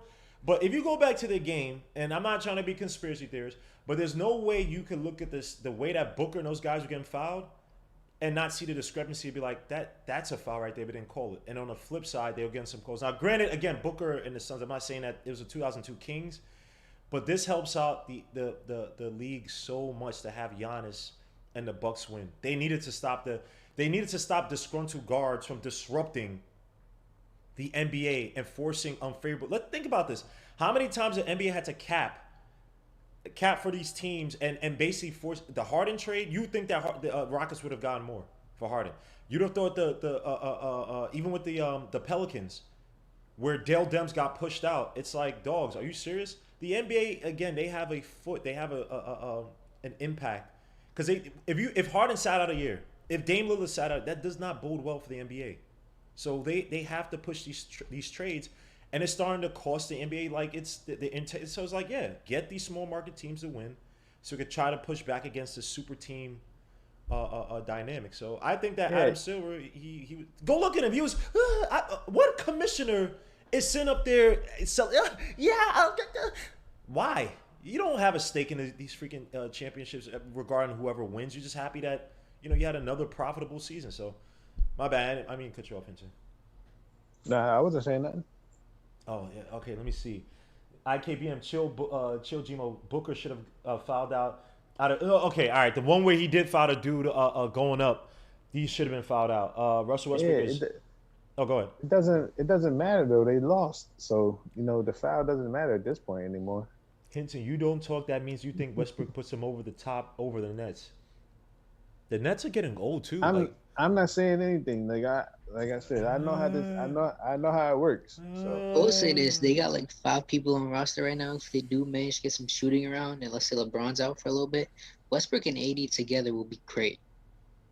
The way Westbrook uses his bigs with AD. Don't y'all remember Dwayne Wade wasn't the best shooter on the planet? Like I'm just saying, like he wasn't Hinton, but Westbrook made Steven Adams look like an all-star. I agree with you. Dwayne Wade's IQ is eons above. It's eons above Westbrook, though. Yeah, but they're still kind of gonna do the same types of things. Russell Westbrook is gonna go to the bucket and slash and all that, and Anthony Davis is gonna be, when he's out there, he's gonna be out there shooting threes, and for LeBron and Westbrook to go to the bucket. So D-Wade was a way smarter player. Picked the spots way better than Westbrook. I understand that because we know Russell Westbrook is an emotional player. He doesn't play with IQ. He plays on emotion. So that's his problem. And think about this. Dwayne Wade was still, even with Shaq, that 1 year with Shaq, was still able to concede effectively to guys like Shaq. What is it? Not Batty. Yeah, but see, that was also a different game back then. That's 06. It was. But that's still the grit and grind time. It probably required a lot more intensity. And again, the only guard that LeBron James conceded to recently was Rondo. And that was what? He played 2 years with Rondo, I believe, right? Well, Kyrie, I would say. He would let Kyrie rock. Yeah, but it was more like, okay, put it like this. In terms of pure point guard, because Kyrie's more of a shooting. So it's like, I know what you mean. It's like, all right, Kyrie score as the other guy versus Rondo, set up the offense, and I'll play a part of it coming off the, once, in fourth quarters and whatnot. Let me say Gmo before C ended the season, Westbrook was a shooting career high from the field. Okay, I guess one anomaly. Go look for most of his career. By the way, Westbrook, I think mid-range is actually fine, but obviously from outside is not the greatest. Yeah, his only issue is his 3-point shooting. He's a 30% 3-point shooter. So I think I'm optimistic. I think it's gonna work, but all we can do is just wait and watch and see how the story ends. Oh Lord. I know where this is going. Steve Smith Burner says that Grimes was a great pick. He also says, I think he meant to say, I wish we were trading for picks for cap space and money. Yeah, I'm just not sure why we didn't try to weaponize moving up in the draft and getting assets that other teams will covet, and then you say, hey, all right, we want this player. Like I said with the Hornets, and then you just gave the I don't know. You know why? I figured out why. Because these are not really NBA guys. These guys are agents. So, the real NBA GMs, they would actually, know how to flip these things. That's why you always see it, happen with those teams. That's what, yeah. That's like the Celtics. That's like the Celtics and the Mavericks getting Josh Richardson today and all that stuff. But Well, only thing I say But about that is that Josh Richardson is kind of surplus, right? And they do, I think, because they have to resign Luka or extend him, and they do want to resign THJ. And I know down the line, I'm not sure they're gonna be able yeah, to the do it. Mavs They are in do like trouble, Jalen Brunson. and Josh Richard had a terrible year last year, so he didn't play well. So Right, so he's kind of expendable. and also now I think that don't be surprised maybe if we sign Evan Fournier, because remember we were kind of trying to get him in the trade deadline, so he may be one of the players that's coming here. So. This doesn't sound good, bro. This doesn't sound. Who? I'm just, but Evan, I'm no, just no, saying, I'm not coming Like, after. what I'm did he just say? saying. I'm No. just saying, bro. I'm just Evan Fournier. Fournier. I think. Oh, remember that's what you were saying. Yeah. Yeah, Uh, I so spelled his weird. name wrong, but The Celtics Reddit that's like reliable. He said that the Celtics aren't done making trades at all. So I'm not surprised. I'm not surprised that Danny Ainge retires and then Brad Stevens is the one that's able to make trades now. Well, it's also Like, because so Danny Ainge was a easy. jerk. He's a piece of, Yeah. to the league. SB Sports Talks said drop the link. SB Talk Sports. Give me your SB Talks. Yeah. Give me your email. And I'll send you. what's one. good, SB? Let me see. Bricks Nation. Ernesto with the text though says Celtics acquired Josh Richardson and Chris Dunn in separate trades. Yes, they also traded Tristan Thompson earlier today to the. They Hawks. traded Tristan Thompson to the Kings. Yeah, he was going Oh, to those are Atlanta all my bad, first. It's Yeah, crazy that the yeah, he was Hawks going get to- another wing, basically. Yeah, he was going to Atlanta first, and then Atlanta flipped him for Wright. DeLon Wright. Okay. Thanks. That's crazy, bro. These dudes just get anyone they want. SB Talk Sports said, salute Gmo in the chat. How y'all feeling Trist- after yesterday's draft? Yo, Tristan would have cleaned up in Atlanta, boy. Yeah, I don't know how. I'm surprised they didn't. No, they started Hinton saying, means that in like, another way, bro. Don't. in a Bro, bad way. Atlanta wouldn't have been able to That handle him, dude, bro. yeah, he'd have been in Magic City. Bro, Oh, Atlanta man. wouldn't have been able to handle him. Yeah, he'd have been cleaning up in Atlanta, boy. Those have to be Atlanta and Houston have to be the worst. If you're not focused, those have to be the worst cities to go to. Because even New York is somewhat. New York can be treated like a king, but it's not hedonism. Actually, no, I take that back. It's not as. Nah, man, New York is hedonism on the in the underworld, man. What are you? Okay, in the underworld, yeah. You go to Well, what do you it's call them? not Yellow as parties. open as Yo. Atlanta You is. go to them Yeah. yellow parties or what they SB, call them? Nah, if yeah, you have New a York- Twitter, New York is drop your always open. Like New Yo, York is SB a shot. SB, sorry, to cut you off. SB Talks Sports. Send me your Twitter and I'll send Yeah. you the link. But yeah, New York is New York is always open, man. Yeah, but it's Like, still don't- it's like how can I put? I It's know just not. It's I- just not open. It's not open like the strip clubs of Atlanta. But but New York has its strip clubs. But like I said, New York is more of a like that part of it. Like and how they roll is that's the underworld basically.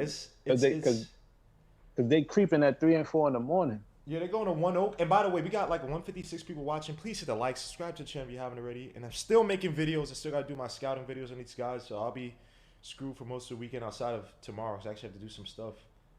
Let me see. My Twitter, SB Talk Sports. I have to hear this guy. Who they draft again? DeSamu. Yeah, Who they got drafted their the first hometown kid. What are the Bulls gonna talk about it? Because all they're gonna do is sign Lonzo and make them feel good about themselves. Okay. And I had to see a freaking argument on Twitter. oh about my Lonzo God, not Spencer being a, Dinwiddie.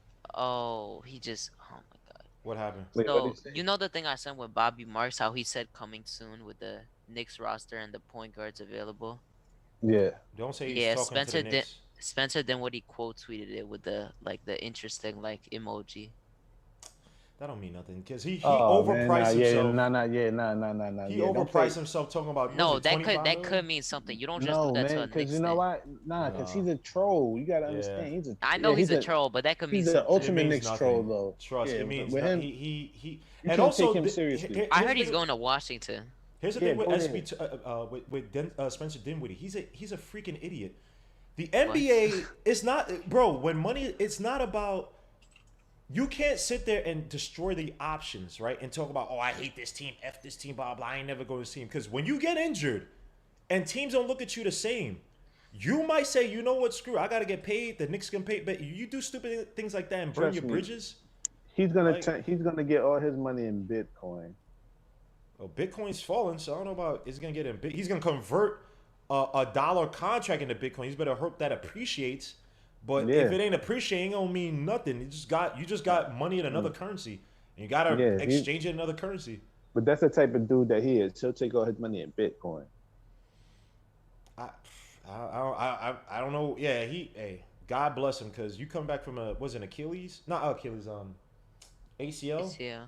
ACL. You talk all that trash on the Knicks, and and here's how dumb you are. You have to be. As we talk sports, I can't. For some reason, you don't have a It doesn't allow me to send you a DM. You gotta allow people to send you a DM. The Knicks need a point guard. And you pulled all these machinations. Now you overprice yourself a little bit. I'm pretty sure it's gonna come down. Like, how dumb are you? I mean, so. God You know bless what? Spencer After today, I was thinking, do we really need a point guard? Is Luka Yes. gonna start? No. You know, No. after we had our conversation earlier, I was No. like, you know what? No. Because you drafted two, but you really have 3 now on the board, and then quickly is a borderline, so you have 4. Do you really need a point guard? No, Hinton, he ain't. Because RJ and Randall are gonna handle the ball just as much. I'm just asking the question. Like, I know, like, you know.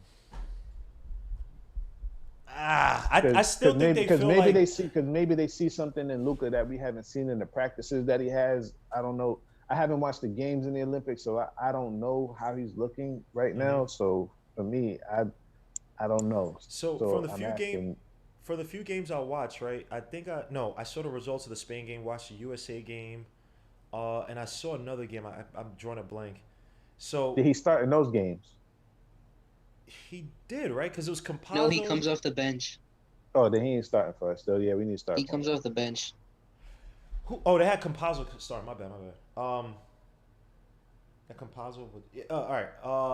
The few games I saw, he shoots 3 for 8. He does have, like, if he gets space off of like a pick, he can hit those shots. He reminds you of the picks, like how Brogdon would shoot shots off the pick.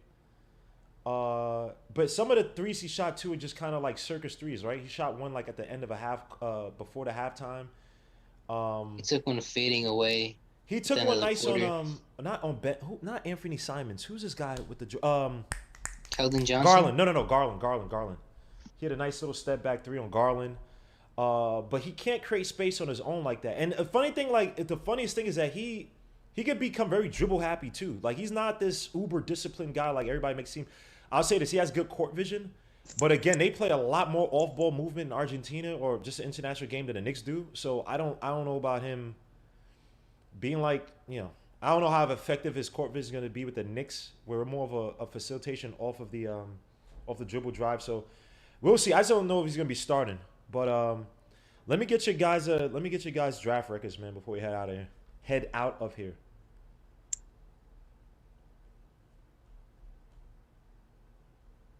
Any of you guys, Hinton. What do you mean by that? Well, yeah, Draft what do you what? mean? That's what I was about to say. Draft What, records? Yeah, I was so confused. Draft Oh, you grade. mean What did I say? grades? Draft record? I'm sorry, draft. Yeah, you said draft grades. Sorry. Draft grades. Yeah. Apologies. C+.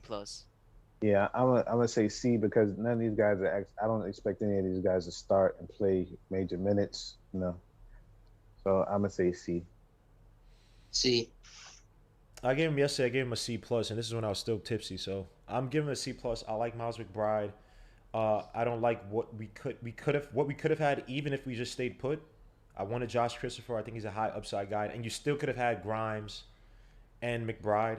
I don't know. Again, unless there's a trade in place, then C-Max said I'm still drunk. You know, the funniest thing is yesterday I wasn't even drunk. It's just you get angry, and then that feeds into whatever little piece of alcoholism you have in you.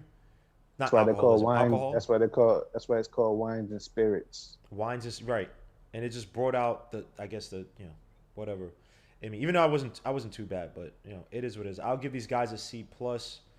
I think Grimes does have there's a fit for Grimes. Just what we could have gotten, and I don't know what we're doing, but stay tuned for more stuff, man. Any last thoughts I can't talk before we head out of here. Nope. I'll just wait till I'm excited still about next week, and I want to see how these guys play in the summer league. We might have the best summer league team again, so the Knicks are good. Knox can't be playing on that summer league. Did they confirm who's playing? Yeah. Grimes, Grimes and McBride and Sims are playing. So I think Obi and Quickly. And Obi and Vidoza are playing. So yeah, they should have the best summer league team. So Actually, no. I think the Rockets could have the best. To be honest, they're gonna have Green, Christopher. Then they're gonna have Uzman, Garuba, Sengun. Yeah, but those Bro, he's guys. gonna win it all. I don't know if Garuba's gonna play because didn't he still at the Olympics? Oh yeah. When's You're that right. over? You're right. Yeah, Garuba's in the Olympics. Yeah. So. Portland got Michael Beasley, bro. Michael Beasley's about to be dropping 40 every Wait, they game. do? Did he just Yes, get I hurt? keep They also took Emmanuel Mudiay. Wait, Michael Beasley? Did he just get hurt? Michael Beasley. Is IQ playing in the summer league? I think he is. Yeah, so the Knicks had the best summer league team. That typically means absent. Let me go to SB Talk Sports. Now he wants to join us as we're closing out, man. This troll. What do you want, man? What's good, Tech Jones? What do you want, man? What's good, SB? Oh, SB's at work. He's at a gym? What is that behind you? Oh, me? No, I'm at work. I work at the station. Okay. What's up? Yeah, he worked at What's the good? radio station. What's good, SB? How What's you doing? good? What's good, man? How y'all living, man? Why you smiling, bro? Like, why you? I'm here with my No. brother. Why are you trying to rub it in? What do you want, man? Why you? Bro, doing the this? only pick they got the right guy, so they're chilling. Yeah, we chilling. No, I just come to show love to my New York brethren. You know, just saying what's up. How you guys doing? I'm just checking on y'all like I usually do. It's not that bad. It's not that bad at all. Bro, we'll we check good. on you when you pay Schroeder $100 million too. Bro. No, No, y'all they need to pay Schroeder. See, look, this is that I came up here. So look, y'all go ahead, take the air. Look, take Schroeder, man. Look, do us a favor. Just go ahead and take Schroeder. We don't want him. You want Lonzo. You want the overrated Lonzo Yeah. to come through and No, do absolutely Jimo, nothing the for your thing is half-court that play in Look, Vucevic. if they sign Shorter, there's gonna be a riot at the guard. Yo, They know they Jimo, ain't the thing signing is him. that If they Lonzo say they're won't, gonna be right Lonzo here, won't come and they go end up signing Schroeder. So that's why he told him to bring us to him now because he's scared that he knows that they're gonna sign him. I'm scared because Billy Donovan used to coach Schroeder, so I think he might be pushing to get him. That's why Yeah. I'm scared. Yeah, Oh, I good. hope that happens. I can tell you 5 other point guards I would take over Schroeder. Who? That's available now. Lonzo. First of all, There's not 100 Lonzo, point guards I available. take over Shooter. I'll take Lonzo. Lowry. I'll take Patty Mills. I'll take DeJounte Murray. I'll take take- TJ McConnelly from the Pacers over him. Yeah, we will take everybody but Alfred Payton. So we good. And Frankie cigarettes. Yeah, I don't want Frankie. Yeah, Why Frankie's see you trash. how you start? Why did you have to bring up Frank? Well, first of all, you could have. We're not giving him a qualifying offer, so he. That's why I just goes said on. y'all can take Schroeder because like beggars can't be choosers. Y'all guards is trash. Hold on. Yeah, Hold Kobe on. White No. and Thomas Satoransky, This bro. is same Y'all SB. would take Kobe White right now. This is No, no, he we would wouldn't. not. This is same SB Talk Sports. So on his channel, he was crying about, yo, we gonna get Derrick Rose back, so it don't even matter. We might That get was D you. Rose too. We Y'all might not get getting D no Derrick. Rose He don't too. want to go there. He don't He want to go do. to Chicago. No, he don't. He love it New here. York is home No, now, he bro. loves Chicago. They He used don't to love the it. team anymore, man. Y'all screwed. Yo, he had a blood tie to this y'all. young- Y'all Yo, cut the SB, covenant. SB, how bro. I would feel having Orlando get Jalen Suggs and Franz, and then y'all just got Vucevic. I mean, I to be mean- honest, France was their pick. I don't think France is really that crazy, in my opinion. Hey, I'm They- happy because Now, you guys could have gotten Book Night, though, but I'm happy because the Magic wasted our pick, and we end up still getting a nice pick at the like lower end of the draft. I'm surprised IU dropped that low, I like but I the ain't signings. complaining. Yeah, he nice. I'm surprised the dude from the big dude from Iowa dropped too so low. Garza, he's slow. Nah, He's yeah. mad slow. Yeah, He lost weight. He could hit threes, but he's like a. I don't even know what to compare. He's just slow plodding. He's an old school center. Yeah. And not even saying this because the Bulls pick late too, but for some reason I feel like in this draft there's gonna be a lot of later picks better than some of the top picks. Like don't get me wrong, I agree. Josh, It's gonna be a Christopher, couple I think top Io's picks. gonna be good. Josh Christopher is going to be better than a few I people. like in that McBride. I think lineup. Scotty Vice Burns. Scotty Burns might potentially could be the best player in this draft. Hell no, yo. Potentially. No, he's not. Hell No, no. he's Y'all not. overrate Potentially. Scotty Barnes. Nah, Yo, because he can't he's not. he can't score. To he be can't honest, create so. like that for his own shot. Like he has, and also you have to take into account, man, the systems that some of these college teams run. He's not Yeah, he was gonna at have that Florida. same thing coming in where he's gonna have the ball in his hands and be facilitating. He don't got moves like that. Like he's not like a Luka where he could catch guys off. Like he's not this Hey, look. adept. He just has high IQ. Like All you know I'm what I mean? saying is the last person they said from Florida State wasn't gonna be good was the Paul Patrick Williams. So I'm just No. I'm not- I I'll don't say think people said that. People said he was Randall's gonna eat him for overdrafted, but people didn't. Yeah, people, of course. but people didn't say that Patrick Williams was gonna be trash. I felt he was. I overdrafted. like Patrick Williams now, but I didn't know of him. I didn't know too many people from from the last draft, to be honest. No. Who you think out of the top 3 picks? Who you think gonna be the best one? You think Jalen Cunningham? Mobley. Jalen Mobley. Green. I'm still going with. I don't know. Cade. Mobley is on the Cavs though. Green has the most upside. Oh, whoa. Sorry.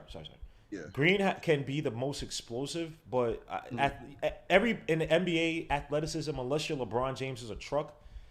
Athleticism catch up if your skills aren't, up to par, or they don't develop, right? I think Mobley has the best all-around skills for his size. A center who could basically be AD on defense and Chris Bosh on offense with an outside. Well, Bosh developed an outside shot with the Heat. I think Cade though, obviously he's the most polished. I love to see how he's gonna play with Sadiq Bey, who would just play on the outside.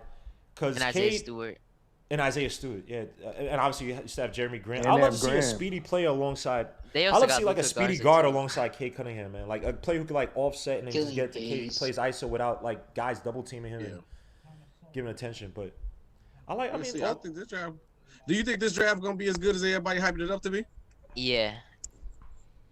I think yeah. it will. I think those in middle terms picks of- are in going to terms be. of depth. There's going to be a lot Yes. of bust between those middle picks, man. Like Franz Yeah. Wagner, I don't see it. I me watched either. film, coach, Yeah, I don't see coach it color either. blocks. I don't see it either. I mean, I don't see it. I don't Davion see- Mitchell can struggle if. Here's the thing, though. Davion Mitchell have Davion talent around Mitchell, around I him. think is gonna be good. He has. I just think he went if a they- little. I think he would have been like a good pick later on, but I don't know. He's fine where he is, I guess. You got to cultivate the talent around him because Yeah. if you got a whole bunch of guards. Remember when the Suns had all 3 of those guards? Bledsoe, Dragic, and Dragic Isaiah Thomas. Isaiah Thomas. Thomas. Yeah. And it was like Dragic struggled until he got to the Heat, and then Bledsoe had a few good years and then he left, and And then he went to the Clippers. Bucks. No, he went to the Clippers. Oh, was the Clippers first? Okay. Yeah, and then I didn't even. No, it was the no, Clippers, was then he? the Suns, then the Bucks. I completely didn't. I completely forgot. Wait, it was Bledsoe Clippers, Suns, ever then on the Bucks? Clippers. Yeah, it was. Oh, you're right. Clippers first. Yeah, he played with Chris Paul. He played with Chris Paul on the Clippers. Yeah. That was when he was the right. athletic freak, bro. Wait, At least- SB Talks. Who is your favorite out of the top 3? Who you think is gonna be the best? That's when I said it's hard to pick because I feel like I don't think it's Mobley. It's between Green and Cunningham to me, but I want to say Green because how their offenses ran in Houston, and he gonna have more freedom in Houston, but then Cunningham because that's still Grant team right now, so he gonna be playing second fiddle unless he just come in and just he's getting killing. Man, you guys are gonna have a problem because you're gonna see those guys 4 times a year talking about Mobley and Cade. So I know you're gonna have a lot of hate in your heart when they start beating y'all. Yeah, we ain't worried about. We good. Vucevic's gonna get exposed, man. Like that. What? Oh, and Excuse him, why? Mobley is gonna abuse him. Are you kidding me? What? And you know Mobley what's is just going changed his to whole accent. abuse him, What bro. did he say? Mobley's gonna abuse him. Who y'all got on the Bulls, It's man? gonna be Like- an issue when Levine leaves. It's gonna be an Oh issue my when gosh, Yo, when Levine comes to We New finna York, get KD in 2 years. I'm letting y'all know that and now. KD is 33, right? With a KD ain't freaking going to no Chicago, Nah, man. yeah, Come on, with a man. rotting. You see him and Zach Achilles. buddied up in the Olympics. It's over with, baby. Yeah, look, hold on. He just stuttered means right him there. going to He knew Brooklyn. he caught himself. That He means- knew that that means wasn't. Zach going to Brooklyn. He said, That means they're trading Kyrie. Yeah, Kyrie gone. Yeah, that means "All right, Kyrie just left. That means Kyrie's Jay-Z coming to clutch. Chicago. He just Nah, said that it's would possible. be. Nah, that Hey, would how be you wild. how you feel about the I know I want to switch to baseball, but you see the Cubs getting rid of everybody. That's why I rock with the Cubs. The Mets got Javi. I was like, oh We my got God. Baez, Oh baby. my God. We SB, got aren't you a Yankees Baez. I know, Yeah, but I Yankees wanted fan, right? Chris Bryant though. Yeah. Oh, I you wanted guys Chris got Bryant. someone from the we Cubs got too, Rizzo. right? We got Rizzo. Yeah, we but got I'd rather Rizzo. have Rizzo. Mike. Yeah, They Yankees just- got Rizzo. They're- Oh wait, they're you're not. putting You're a up- Yankees fan. They're like the Orlando Magic right now. They're just giving out everything right Yeah, now. the Cubs. That's why the Bro, Cubs. But they're yeah. giving out really good Now you players. see why I don't rock with the Javier Cubs. Baez. I wanted Chris They Bryant got so Javi, badly. Javier Baez is a beat, and he's an animal, Bro. son. Yo, He's- why I they don't care doing what that, though? nobody says. He been the best player on the Cubs too. They Yes, got rid of him though. yes. Remember Chris The Bryant Mets, started to the have, Mets like, got to steal. Chris Bryant after the championship, was it 15, 16, 15? He started not go down, but he had injuries and stuff. He's kind of hit it. But I still like Bryant as a third baseman. Rizzo, I love Rizzo. I love Anthony Rizzo, Yeah. man. Yeah, he He's an went to the absolute beast. Yankees. But Javier Baez, That's a steal. Ooh. Why are they selling everyone right now? Like why? Because look, I'm gonna tell you why. Contracts, and they gotta rebuild, man. It's like after a while you win a championship. Yeah, they won a championship. That was the shortest dynasty I ever seen in my life. I ain't no. They first of all, Cleveland should have won that year. Cleveland should have won that. They screwed up. They should have won that year. But the problem with the Cubs is this is what they know. And this is why I like the Sox. If I had to pick a Chicago team, I like the Sox over the Cubs. Because Cubs fans, they so stupid. They are still coming to the game. So the owner looking at it like, I got y'all this championship. So I don't got to do nothing for another 100 years. And y'all still going to come to the game. He know that. So I'm going to be cheap. I'm going to get rid of everybody. How do you just get rid of everybody? Because wasn't he the owner of the Tribune? That was it. Or is that the old owner? Possibly. I think so. Who owns it? I thought he owns a Tribune, right? And obviously the newspaper is going down. But yeah, Cubs, they got rid of people, man. Yankees just, yeah. You know what we do? Man, don't hate, man. No, I like Rizzo. I can't, like, Rizzo's not Rizzo a Yankee guy, as second at bat, bro. Yeah, Gallo was 0 for 4 tonight. Gallo, how that y'all got Joey? It's gonna be walks, home runs, or strikeouts with Gallo. He's basically Adam Dunn. Yeah, that's it. Bro, he's a strikeout machine, bro. Nah, he has a high OBP, man. He's Adam Dunn. It's just he's gonna be him in the because put like this, Yankees wasn't Michael's Giancarlo Stanton supposed to be y'all dude, and he's overrated like a mother. Y'all wish I could get away from doing that. We ain't doing that. Y'all what? I watch all y'all. I mean, y'all in the playoffs. Okay, hold up. Is this true? Every time in the last few years, every time y'all in the playoffs, somebody gets a big base hit, a home run, DJ LeMahieu, and Michael Stanton comes up. One man on base, or it'll be like one man on base, like 1-1 game, and he strikes out in the worst situation. I watched that for 2 seasons straight with freaking Giancarlo Bum A Stanton, bro. Bro, did you not see him in the playoffs last year, bro? Come on now. What? When he strikes out in every last important at bat? You talking about that guy? Oh my God! Come on, Stanton is trash. And remember, we had a World Series stolen from us from Houston. So man, Actually, you probably did. No, you actually probably did. But F all that. I don't give a damn about all that. First of all, Houston, the NBA did not, or MLB did not punish those guys enough, man. That was. If anybody doesn't know baseball like scandal. That, go watch or just a great breakdowns on John Boy don't forget, on if YouTube.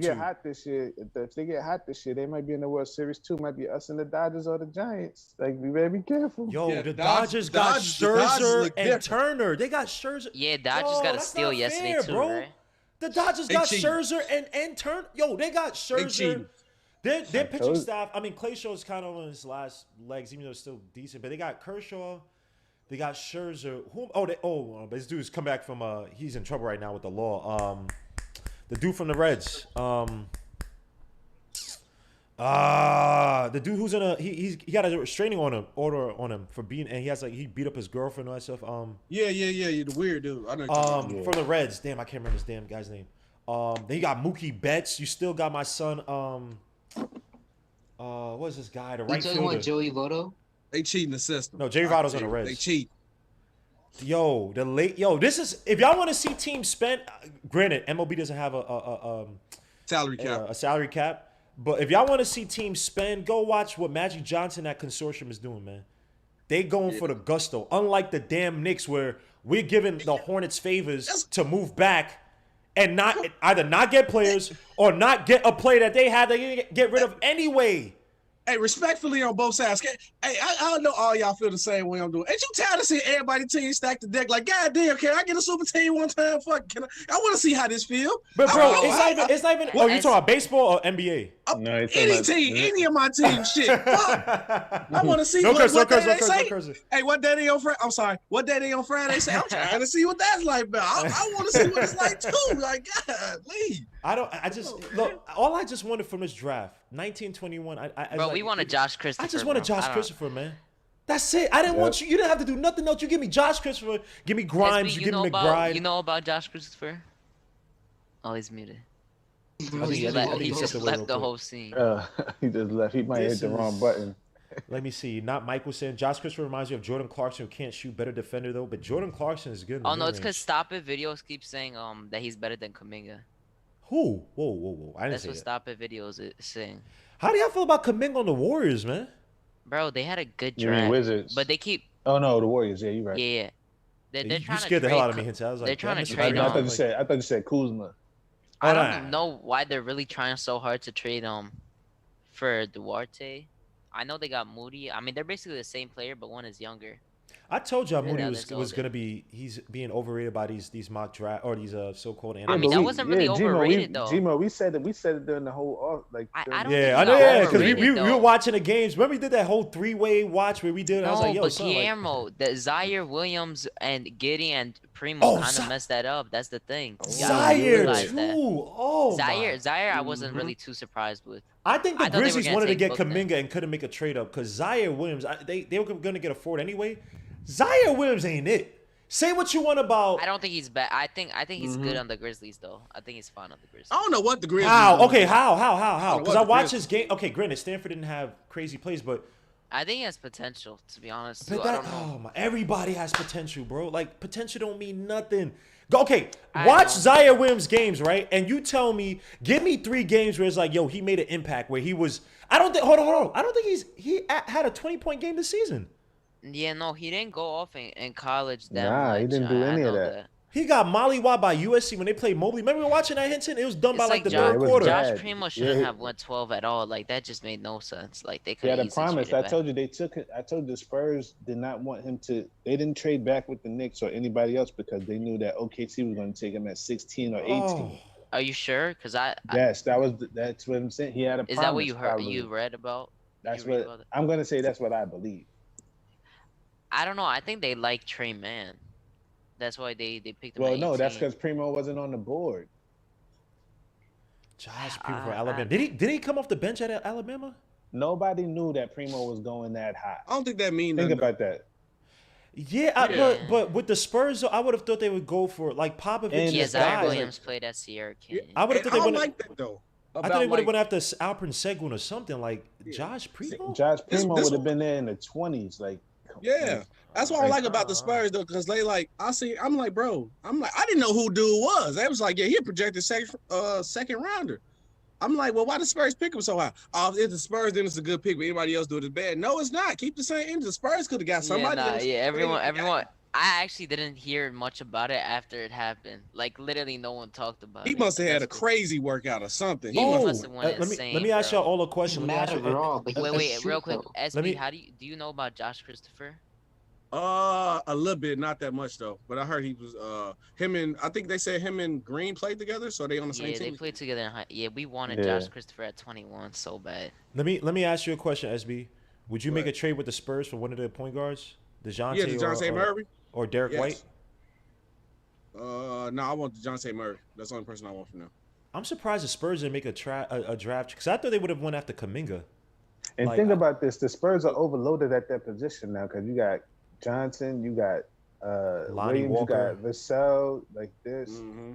Like it didn't that picked up. Primo like is I a said, 2, right? He's mainly Yeah. a 2, but he could play He's the a wing. straight up 2. He ain't no wing. He's He's a a straight up sniper. 2. He's a 2 that can play 1 sometimes, right? Hey, you Nah, can give me he's Lonnie more- Walker. I'll take he's more of a 2. Lonnie Walker. He's more of a 2. He's like on the Quinton Lonnie Grimes. Walker, mode. nice. I like Lonnie Walker come out of was it Tennessee Out of or college. Miami? No, Miami. He Miami. He went out to of Miami. college. Yeah, I'll take. Give me Lonnie Walker. I'll take him.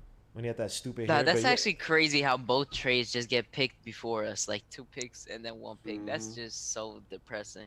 Well, That's- the Knicks plan was Murphy To get at both of them, 19, Man at 21, and then they probably would have took Grimes at 32 because And then they But- panicked. yeah, and then they panicked because their guys were gone, and they got hustled out of 19 for Michael Jordan again. So how don't you have your analysis on guys like Josh Chris? Like, bro, you just picked the. Bro, to be honest, I don't think they were ever gonna pick him because I don't know why, but like I just feel like Tibbs doesn't like anyone that they think has like potential. They just want to get ready-made players. Yeah, Tibbs don't like rookies. He don't Yeah, like that's them what- players. that's They the whole played Bro, you can't even bring IQ. up They had Tibbs, bro. IQ playing at the You can't 4-point bring line. up They Tibbs imaginary because 4-point line in Tibbs went, practice. Like, Now, Gmo, now Yo. answer Tibbs this. gonna sign off for a Gmo, Rokas. Gmo, now answer this for me. Did y'all have who else was gonna play? what do you mean? Y'all At the had- two? Frank. Tibbs had no Frank. choice but to play IQ. No, Oh Yeah, but no, here's the you thing. have Hold, to but here's the play thing though. Here's the thing though. He was praising IQ from the beginning of the season. Remember, he said there were 4 guys who came into the camp that he was extremely impressed by. He mentioned quickly Obi, Randall, RJ, and IQ. Just and to know, IQ. they had Christopher going at 34 in like every mock draft. And he had IQ shooting at that, or he And said plus, the IQ thing shooting at the was- 4-point line. He gave IQ the green light. He gave IQ more of a green light than he did Butler. Yo, He the did. thing with And that's SB not too, like, from like, oh, you're my type of guy, because Jimmy Butler is a Tibbs guy through and through, and IQ Yeah. got way more of the green light there, and he can't play defense like Jimmy Butler. So No. I think it's a misnomer that Tibbs doesn't like rookies. He just wants rookies to play within his system, within his mind, his mind frame, right? people Nah, always be talking about nah. Tibbs and rookies. He still gave Obi minutes when Obi sucked. No, Obi Tim legitimately said he. sucked. Remember, y'all Obi gotta might have remember- been a front office thing, but he's still. But Yeah. here's the thing with Obi though. Obi still worked Obi got hard better. on his deficiencies though, and I still think that it's like they met both ways. Where it's like, look, I got to play for the front office, but you Yeah, are Obi showing shoulda some got type of better, improvement. though. Yeah, Obi should have got better. But you got to remember, Tim said he did change his ways a little bit, which he did. He changed a little bit. He changed his ways a little bit. But trust me, if he was like the Bulls, Tibbs, IQ probably wasn't going to play, or Obi wasn't going to play. You know another team with Especially some guards. Obi. You know another team with some guards too. The Actually, Magic. maybe Magic. We spoke about that, but the Nuggets too, man. Now they got my son Nashawn Highland. Mm. Oh my lord, man, this is But depressing. Gmo, how many kids you got? Yo, stop, yo, chill, bro. I only Everybody annoy. not your Yo, son. why you do? Hold on, why you Bro. doing that? Hold on, hold on. Everybody Hold on. not your Nah, son. Yo, the only son, guy yo, that's son. his son is Ja. That's his Son. Yo, only so, son. whoa, Everybody not your son. Hadouken, this is blasphemous right now, right? Ja Morant was my son. That was my. It's That was my. okay, yeah, we know Ja. That was is a my life hooper, source and right he's there, your man. son. RJ Barrett Your was my. life source? RJ Barrett is Jon Snow from Game of Thrones. Oh, my God. He was I my don't even know. illegitimate son after Ja, but he's my son. He's through and through my son. What are you talking? And No, hold on. Yeah, it's Man, really you Who gonna- was you hold gonna on? put- Y'all you can don't only see. put I don't like sons this. on the I Knicks, don't. man. You only got two. You got. I hate Brown. this I know. We weren't gonna Bro. draft IQ. We weren't gonna draft IQ. Hey, G-Mo, But I why just don't y'all hate give me no credit? I family was reunion. calling out Nashawn Highland when it was the middle of the season. And they'd be like, VCU, who's this guy? I was giving Nashawn Highland praise, like, yo, son, if we didn't have IQ, this is the guy we had. Like, this dude, I'm telling y'all, he's going to be a beast. And none of y'all Cam gave Wish me you need to credit on club that. up with all these sons. Yo, chill. Someone said, Sim said, you need to start wearing a Jimmy hat with all these. I'm like, yo, come on, son. Like, I only call a few of these guys my son, man. No, Evergreen. That's fair, bro. I swear, Everybody's your recently son. everyone is He's your not son. your How is every. Whoa. All right, who else I I hate call to my see son? your family Evergreen? reunion. You Yeah. got too many You're kids. about to I be said like I said PJ Jalen Washington Suggs. All right, I getting said all Jalen these Suggs was my sons, son. I didn't say K was. No, I did say K was my son. You too. did say he was your son. I did Yeah, say. You K. said man, Obi you is had your to son. stop, IQ. man. Whoa, no, RJ no, is no, your no, son. no, no, no, no, no, no, no, no, You no, said no. Obi No, no, is no, your no, no, son? no, no, no, no, no, no. Never said Yeah, Obi. but you Hadouken literally is, have but thank you, live Ethan. stream- I have you have never live said streams. Obi was my He son. lying. he He did. called Listen, everybody his son. Listen, No, I listen to didn't. his I live said streams. Obi Listen was to his doing past better. live streams. He said my son Obi. He's saying No, my no, no, son no. IQ. And I said, whoa. I said he can't be my son. He's not. He ain't go Nah, there. you said I said before, you said a few IQ is days my ago. son. I said IQ. Bro, Gmo was depressed when we picked Obi. Yo, bro, yo. Yeah, but he was still has doing- been calling him his son. No, IQ, not Obi. Trust me. And I said, who else was my son back in the day? I said Wilson Chandler was my son from DePaul. He improved his game, fixed that shot, that janky ass shot. Allen Houston. bro, I Before don't I was saying sons were my son. He was my favorite player growing up. They said, Gmo on point with Miles McBride before. Thank you. I called out Miles. They don't give me no credit on this panel. They talking about Miles Obi McBride Toppin is my mine. son. Nah, I think everyone gave you credit for Miles McBride because you're the one Yo. that told. And we I both called him out, man. You're gonna give me. Don't some give credit Hinton. on No, that I too. was in the gym talking to Hinton. I said, yo, who's this dude with the I big gotta give hair? credit for Man, saying I Quentin asked you was who falling. I always talked about who's number 4 because he's the one that's clutch. I used to always say that. Hey, You C-Mac see said with the number 4 in cap. West Virginia. Nah, we both, because I was like, yo, yeah, because I'm trying to remember which game I watched. And was I like, yo, and I who got is this Jericho dude? Sims, but you know. No, Jericho, no, that's you. You called that Jericho Sims. You definitely. You put me on a Greg Brown. I ain't gonna take that away from you. Another player, even though I don't know, Greg Brown with all the attitude issues, all that stuff, man. But damn, if he gets it That's why together, those he could guys be a drop. beast. Yeah, he could Yo, be a freaking beast, man. yo, Yes, Demo, why you fronting like you ain't say you wanted Tyrese Maxey if we needed a point guard bro. last season? Hinton, did I ever say Tyrese Maxey, sir? No, but you said him the other day if you would trade for him. When did I say the other day I would trade for him? We were talking about it. Not me. I might have been in the background, like afterward. Yes, you did. Not that We I talked would so much trade shit for in the back- Tyrese Excuse Maxey. my language, but we talked. Yeah, you said Tyrese Maxey. Yeah, I remember Evergreen sent the super chat yesterday saying that you were capping that you wanted Maxey and I never wanted No, Tyrese Maxey. he in didn't the say he draft. wanted Maxey. So what we could go back and look on Sims or No, I don't know what you were saying, but it was something you said. You said Maxi, not IQ. Yeah. So what happened was, you remember? Oh, remember, that I would have how I would have Maxey taken fell? Maxi over IQ in the draft. Right. Yeah, that's what I'm saying. What you said, because we was going Okay, towards the all end, right. and fair then we enough. were getting towards that pick, and you was like, the only guy that's left is Maxi. We should be getting Maxi because we need a point guard. I And would have then we taken didn't. Maxi. Well, what over I no IQ. no no then- what I and was then- saying at the time, what I was saying too, when at that time, because I remember I was calling calling for Desmond Bain, and I said Right. that we could have had Desmond Bain. I was I forgot what the trades were, but we had like a 20 something and like a Desmond 30 Bain, something. I think, went 22nd. No, he went later than. No, he went later. Oh, he no, went like yeah, 30. it was like Didn't he go 30? It was Went 30. before because we had a 33rd pick and we could have drafted him, but we Then we Yeah, I had thought he we went- had remember we had 2 picks, but then we consolidated into a late first, right? Yeah, yeah I thought he you went. see you Yeah, he see went how 30th the to Rockets Memphis. Yeah, he went Rockets had 30th. 23 and 24.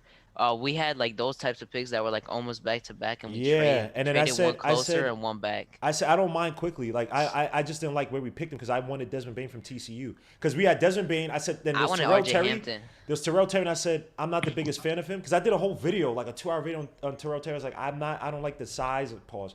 The fact that he's like 6'3" and like 170.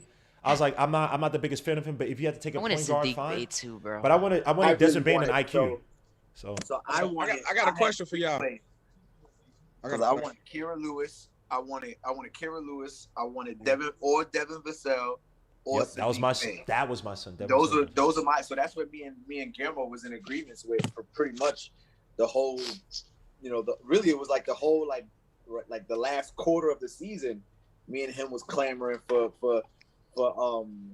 Devin Vassell, and then Isaiah jumped on the Devin Vassell train, and I feel like me and Guillermo might have been like the leaders of the Devin Vassell train, and then it was like, well, do you draft Devin Vassell right now at 8?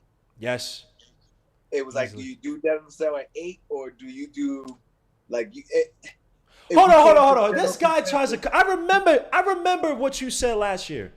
Once we had Obi Toppin, and I was depressed. It was you on Sim's show talking all that. Yo, man, now Obi might be. You guys are overreacting. I said, man, Obi Toppin ain't it. Yes. Yo, I'm gonna find a video. These guys are see what you're gonna do.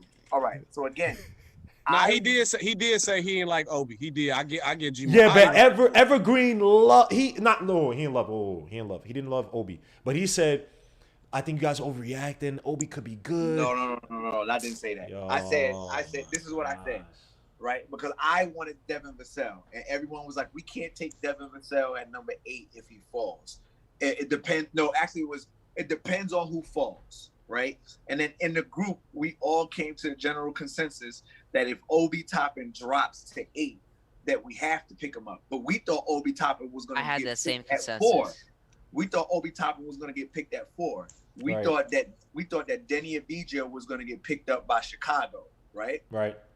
And then So you we mean didn't think 5, that- you we mean didn't think 5. that Patrick, who- Patrick They Williams. picked up Patrick Williams, right? We thought Denny Avdija was going to get picked. So when Denny Avdija got picked, then the writing was on the wall for us to get Obi Toppin. So we all came. Nah, to Denny it, didn't like, get picked. Denny got picked after Obi. No, excuse me. When Patrick Williams, Yeah. because Patrick Williams wasn't supposed to get Yo, picked. I think thought the he had, Cavs like, were gonna get 14. Obi. I thought the Cavs liked Obi. I thought they were gonna Right, get him. and that was the thing. We thought that the Cavs was going to go there, but once they threw the monkey wrench and Patrick Williams got picked up when he wasn't supposed to, it was like everything was confused. But we just knew that Obi Toppin was going to drop to us. So it's like, do you take this guy who's 22, 23 years old or whatever? If the writing was on the wall for us to pick up. So my saying don't overreact didn't have anything to do with the fact that we picked Obi Toppin. It was just a matter of let's see what this front office is planning on doing for the rest of the picks. Right? I didn't want Obi Toppin. Again, if you ask me who I wanted at power forward, you give me Sadiq Bey all day, and that's a way better pick. That's a way better pick. Sadiq I didn't Bey say you. over I Obi Toppin. didn't say you wanted Obi Toppin, but you were not as angry about it, and it's like Obi was the I wasn't worst. as angry, it wasn't that I was angry. I was about angry it. we didn't trade up for LaMelo. That's the only thing I was angry Nah, about. that LaMelo thing with the yeah. Mitchell Robinson thing was not. That was a rumor. That was not No, true. I mean it could be a rumor, but I'm still saying we should have traded up for him. Jordan was Value not didn't look like letting it was him that go. high. Jordan was not letting him go. But Yeah, but it was it wasn't Charlotte's pick. I'm talking about the Warriors. The Warriors. Oh, pick. you're talking about trading Warriors with the coulda let Warriors, it but go. I don't Yeah. know. Well, I don't know what the Warriors are need thinking him, about Mitch. getting Wiseman. I Like don't they know. should have picked LaMelo. Well, let me ask the Evergreen man. Give me your thoughts on this draft, man. How you feeling about what we did, the trade backs, the guys He we likes it. chose? Give me Alright, some so- color, man. He likes it. So I'm gonna tell you this. This is the first time in 10 years Oh, that's not good. that I did not pay attention to college basketball and college hoops. And I did that for a reason, so as to not lose my mind when you have a brand new front office and their first legitimate draft together, right? So I didn't even look at college basketball and pay attention to drafts. Remember, Grandma, we had a conversation before where you would put me up on players, and I kept telling you like I didn't watch it. I haven't looked at anybody, and I did that purposely. So what I paid attention to, and what I'm super glad about is fiscal responsibility. Aye. That's all I care about was fiscal responsibility. And it's like, see, people Because they say $5 million, right? no, it's not about them just saving $5 million. You got to remember, they didn't actually trade picks. They picked the players and then they traded, which gives the automatic understanding that they can trade their picks next season. Because remember, if you have a first round pick, according to the CBA, if you trade a first round pick this season, you can't do it next season. Right? So if they picked for the players, then they don't meet that same exact stipulation. Right. The Stepien rule. They don't meet the Stepien. So now they can go in and they can still take the first round picks that they've acquired for next season, and they can still bundle those together to package a big trade and get a big name superstar, big name player in with their pick on top of it. You see what I'm saying? So now we got our first round pick next season. We have the Charlotte first round pick for the season after, or whatever protected team we trade 18, for. right? We have two, potential, high round first round draft picks to push, as well as our continual picks later on in the season, as well as the Dallas pick. Right, so there's a lot that happened with that people aren't necessarily paying attention to because they're not tracking. Fiscal responsibility isn't just money. No, but we right? see that though. We see that they're stacking up assets for the future for this trade that's supposed to be coming. But how about the team that you have on the floor now? We don't have assets. We don't even think about this. All right, we have all these pick assets. We don't have actual player assets. So we giving up all these picks to get that's not how you build. You need to get players now to build the team. We have six guaranteed contracts outside of I guess 7 now with Grimes because he's a first rounder. They have the 3 guys in the second round, but we don't have players on this team now. Think about this. Yeah, I'm just reading a text right now that was sent by this. I'm in a group with a few other people, Sim and some other guys. Bagley on the Knicks pursuing Lowry. He doesn't see them offering him more than a 2-year deal. Cites they want cap flexibility for the future. It's reported Lowry wants 3 years, $90 million. Says they'll pursue Dinwiddie on a similar deal. Like, you're going after guys with torn ACLs who were good but not great. And again, I'm not saying you try to swing a home run in the free agency, but we don't got players now. You need it if you're not trying to overpay for guys now. At least take somewhat high upside guys like Josh Christopher. By the second half, he could easily be our 2 guard for the future. A guy could play defense. A guy could score. We don't have nothing. Don't get me wrong. Grimes is a nice player. McBride is a nice player, but Jericho Sims, McBride might be the only guy who might be even starting at some point this season. Grimes might not at all. You're gonna overpay 4 years, 47 for Bullock? Is that cap flexible? Here's the deal. You put yourself in a bind with. Okay, you got all these assets. Who we trade? Go ahead. Everything. Listen. Upside. When you're looking at the NBA draft, upside is all an opinion. It's all a big opinion. we don't know what any of these players are officially going to bring to this team, right? So the fact that people are banking all of their ideas, and I discovered this by letting my ego go and not watching college players, because you start to develop these like preconceived opinions about who's good and who's bad, not realizing that all of these players are 18, 19, 20, 21-year-olds that still have to develop.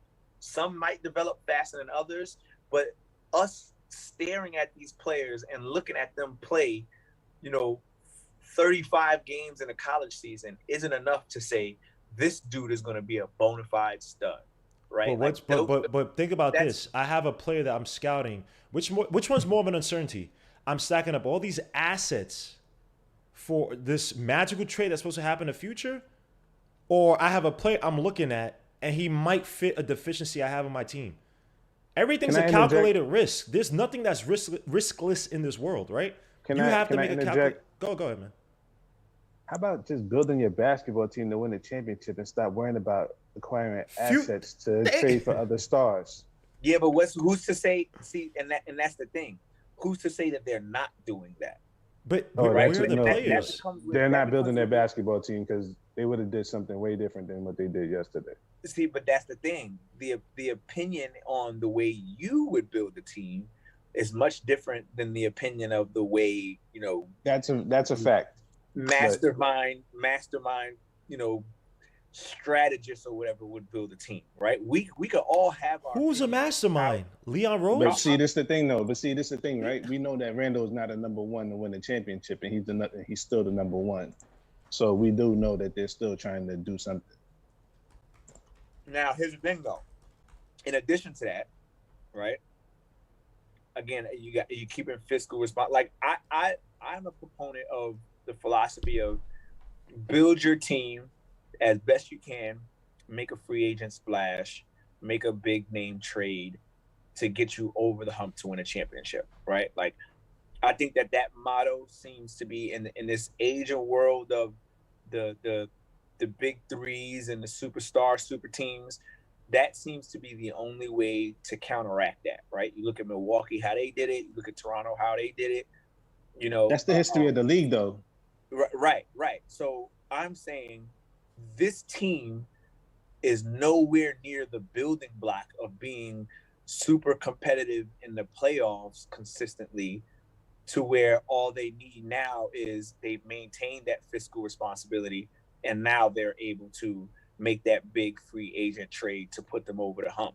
If there was a year that would happen, it would be this year. This is the year that you look at the players that you have and you say, okay, we're ready to make that jump. Let's do this big free agent splash to get us over the hump. This would be the year that would happen. But the issue is that even based off of what we had and what's available within free agency, this is not the year that this is not, or the draft wasn't going to be the time that we were going to make a big splash and get the exact players that we needed. That's going to propel us to being, a top 2, seed in the East. Like, we're still with these young players that we need to develop. And to say that we drafted wrong or didn't do well enough in the draft, and we had 4 picks, like we're still in a spot where we're building what would be the foundation before we get the superstar. But hold on. Can I say something real quick? When we talk about a lot of these teams that so-called get these superstars or whatnot, a lot of those teams build out their basketball team. Look at the Nets. When the Nets were in the playoffs with a whole bunch of so-called, look, they had Dinwiddie, guy who came out of nowhere. I mean, he came from the Pistons, 4 years of futility. What do you want to call it? I believe the Pistons and Nets, and then shown that one year. D'Angelo Russell, Jared Allen, Joe Harris. They built a team to win, and then they got fortunate. Because everybody thinks, you got to trade for guys. Also, you have to be attractive once some of these guys get into free agency. Kyrie and KD came in free agency. The only guy was traded for was Harden. So they didn't, granted, they didn't make a big trade, but they didn't trade. It wasn't, let's get everything to trade guys. You have to be attractive for these guys who are coming off contracts well, too. Can I also add, they didn't need to trade for Harden. They would have been in a better place if they'd have just left their team alone. Right. And the thing that, and I want to point this out too, they're actually rebuilding right under your nose. If you actually pay attention to what they did yesterday and who Thomas, Kessler, Edwards. The Nets they actually got Day'Ron Sharp. The Nets, they had two, bro. They had 5 picks. And this the funny thing. They might have had a better draft than us. Think about that. They did. Actually. They did. Everybody, please watch Kessler Edwards. I called it now. And this is the funny thing, right? Bro, Gmo, if he didn't go to Pepperdine and he went to Kansas, he would have been in top 20. Let me finish. One time, guys. Let me finish, right? So, right, when the Knicks are trying to do it again, right? Trying to get that super free agent, guess what? The Nets going to have the same undertone of talent under their team. So guess what? You may lose again. Now, and I mean, I agree. The problem is that they just so happened to do it 2 years before we did, right? They just so happened to strike gold with Jared Allen. They just so happened to get Spencer Dinwiddie to pop. They just so happened to get D'Angelo Russell to pop. But that also hold on. No, hold on. Let me finish. They just so happened to get those players to pop. Thank you, Ethan. Right? Yeah. They just so happen to get those players to pop. And you just so happen to have Kate, it was a perfect storm. You got KD and Kyrie, who are free agents who chose to go where they wanted to go. Right?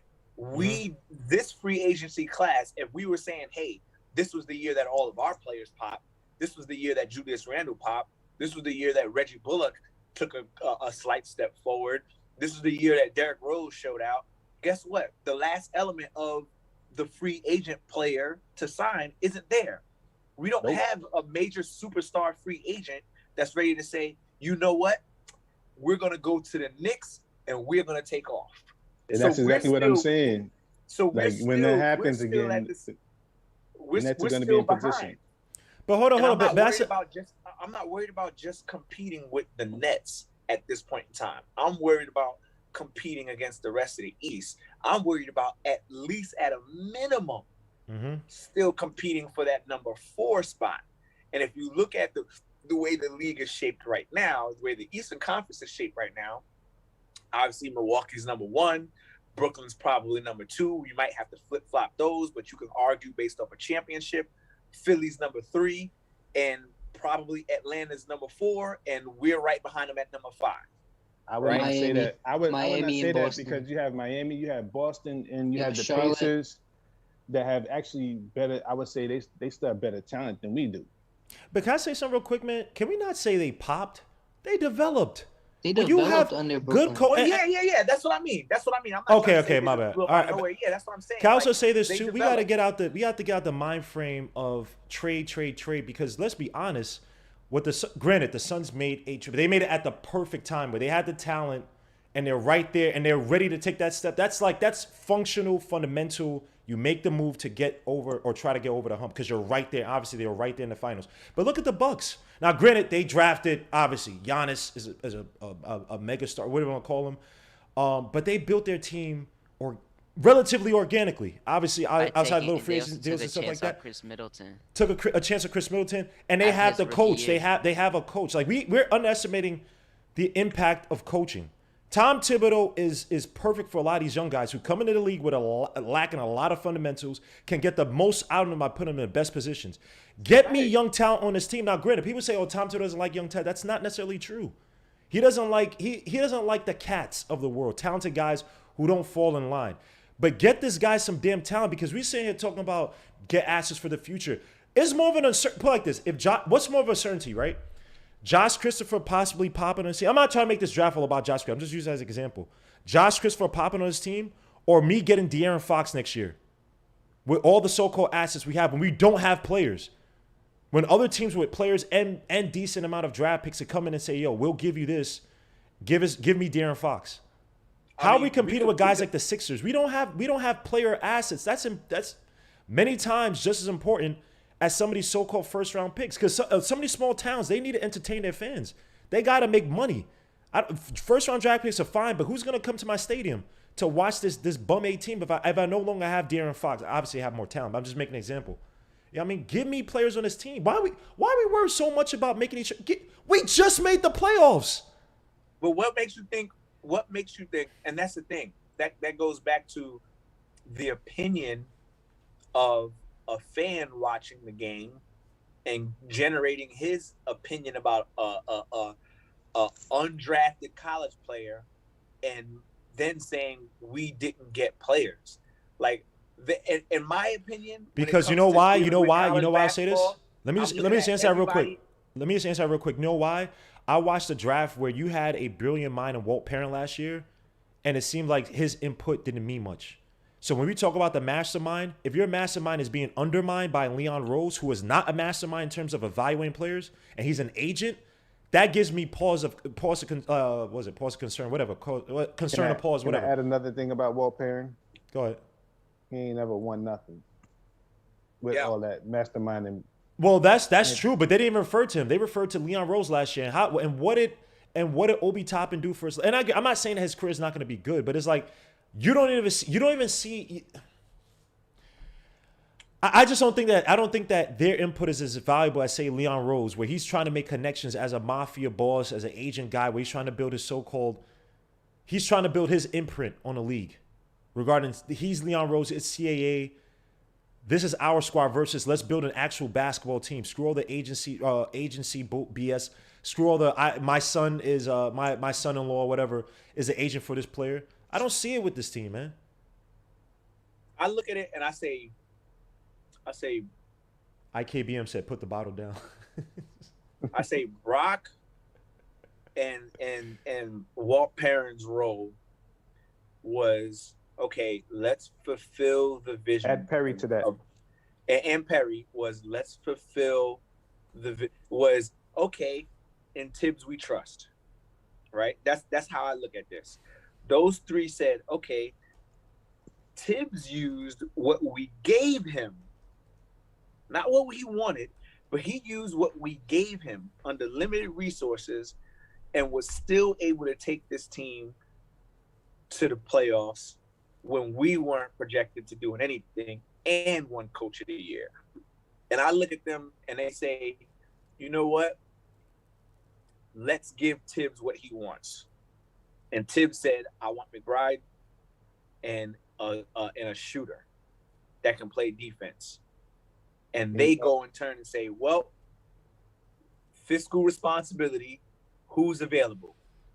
Grimes is available. You see what I'm saying? So they took, I don't think that they didn't take into consideration talent. I think they said, if this is what you're saying you want, this is what we're going to get you. And we're going to do it in the process of being fiscally responsible at the same time. To say $5.4 million? But again, when a lot of people like to confuse the word fiscal and financial. Fiscal just means on a year-to-year annual basis of budgeting, right? And the budgeting isn't only about money. It's also about the fact that we was able to switch up and get an additional pick. So now we have the ability to leverage that pick and say one of these players starts to pop this season, right? We can still make a big free agency signing because next year is a big free agency signing. And we can still make a big trade for a superstar with that pick packaged with one of the players that could potentially pop under Tom Thibodeau's development. So we're hoping that this free agent likes the Knicks team. About how good this talent was in a free agency. Oh, go ahead. Sorry. Again, we're not going to hope that he doesn't like the team. Of course we are, right? Of course we hope that he likes the team. I mean, he picked this team. Like next year he's going to be on the hot seat because he picked these players. I'm calling right. And I'm not. But who do you say is going to be a hot seat? Hinting Leon Rose? Tibbs. No, Tibbs is going to be on the hot seat. Yeah, I'm looking at it like this. Yeah, you know, Tibbs got exactly what he want. So now we have the same. Like if we didn't have. Hold on. There's no way. No. Let's fix that. Hold on. I didn't mean to cut you off. I apologize. There's no way that you picked one guy because it ain't like Tibbs has crazy input on his team. They don't want a situation like the Timberwolves. So it's not as if Tibbs has. You can't sit here and tell me that the only person Tibbs want to come out this draft with, come out. No, of but this what I'm draft saying, was I get what Evergreen is saying though about fiscal responsibility. That's what I get I what he's understand. saying. I'm not saying it's lost on me. I just think that the so-called fiscal responsibility, especially when you're banking on free agents to come here, if your team on the floor ain't good, the New York But that this is mega gonna, crap, but it this is don't what I'm mean saying. nothing. This year's gonna be, but see, this year's gonna be Tibbs' fault. This year's gonna fall on Tibbs. That's what, and that's what. McBride's not the only player he probably wanted. Like that's the That's only thing right, that but we you gotta know. wait. We But see, know that's that what he I'm likes saying. McBride, but we see, don't this is know what who I'm else he saying. wanted. But I'm gonna add on to Evergreen. But see, now you gotta wait for free agency. This is where you Right. gotta see. This is where you gotta wait. So, but it's still gonna be on Tibbs this year because all these players that are going to be are going. He had his input, and this is gonna be his, and they're gonna do what they need to do to get him. So this team next year, I'm gonna say last year's team was Leon Rose. This year's team is Tibbs. Now I'm gonna point the finger at Tibbs this year. Right, and not for So- nothing. When they said when it was last year's team was Leon Rose, right? Obviously, he picked up Obi Toppin. At some point in time, Leon Rose acquiesced and said, "You know what, Thibodeau? All right, we're gonna get you Derrick Rose. We're gonna move the guy that you don't like in DSJ, and we're gonna get you Derrick Rose." Yep. And then as soon as that happened, you saw an uptick in the performance of the entire team as a whole, right? So that was enough for Leon Rose to say, you know what? Maybe this guy Tibbs is right. Maybe the experience that he had dual hatting in Minnesota as a coach and a GM was a little bit much for him, but he knows what he's talking about and he knows what he's doing. Let's get him what he wants in a draft. I do that. Right? I do that when I first hire him. I work in conjunction with him and say, "Hey, look, I'm not going to allow you to run the team, but I'm going to find you guys that you want." Now, granted, we were fortunate with the Derrick Rose thing, but imagine we didn't get Derrick Rose. Like that means that there's a dyssynergy between your front office and your coach. And by the way, Wayne Peterson, we're just talking right now. No one is saying guys. I literally didn't say anything about how the season's going to turn out. I'm not saying we're going to lose. I ain't going to say we're winning. We're just talking about the topics on here. You guys got to stop being so carried away with comments on what is present. I didn't say anything about us losing this season. I didn't say anything about us sucking this season. But you have 7 guys on the contract. There's a reality of things. We're literally debating about fiscal responsibility versus building out your team now. And obviously fiscal responsibility and building out your team for the future versus building now. So guys, you guys got to chill out with that. Oh, we're being negative, whatever. We're literally just talking about what's going on now. We just Chill got out, positive. This is I feel like before any real judgment, oh my Lord. I feel like before any real judgment of the build out your team now, narrative is even warranted to be talked about, it has to at least come after free agency, right? Because the argument that's been made to me, pretty much all damn day was we didn't get all the players that we were supposed to get. Well, guess what? When the draft happened, we only had 6 players on the contract, right? Well, 7 players if you count those. We had 7 players on the contract. Then we went and got 3 more with 1 stashed away, which is 4 more, which technically puts us at 10, right? So in reality, we got 10 players technically on some type of a contract or, ready to start a contract, That means that, we still have to fill out up to 17 players, which means that the rest of those guys are coming in free agency in some sort of way, whether it's we're bringing back D Rose and we're bringing back Noel and we're bringing back Reggie Bullock and like free agency has to still happen, right? I understand, but all I'm saying with that is that when you have cheap talent that's coming, the draft is like manna coming down from heaven. It's literally, not to say low hanging fruit, because obviously where you pick depends on who you could get, but it's literally the cheap. Relatively speaking, it's typically and I'm not talking about obviously building for the future and then not be able to. Just saying, it's relatively cheap way to get talent that can help your team in a substantive way, right? Substantive way. Can't talk. I agree. Versus me betting on a free agency because this year is a very weak free agency. So what that means is that obviously scarcity demand, right? If there are not a lot of good players out there, they're gonna drive up the value. So if I go into this free agency, I'm like, all right, I have a team that just won. If I'm trying to win this year, right? I know that there are not many point guards out there. I might have to overpay for this player. Now, granted, if it's a 1-and-1, if it's a short-term deal, obviously that helps out, right? But who knows? The only thing that you know now is that the supply is not a lot. Supply is lower than demand. So I might have to overpay. And do I want to be in a position where I'm not that type of team where I might have to overpay? Because, and granted, they made the 4th seed this year. But you don't want to, why be in that quagmire versus getting talent now? And granted, I'm probably mostly talking about Josh Chris. That's my only real complaint.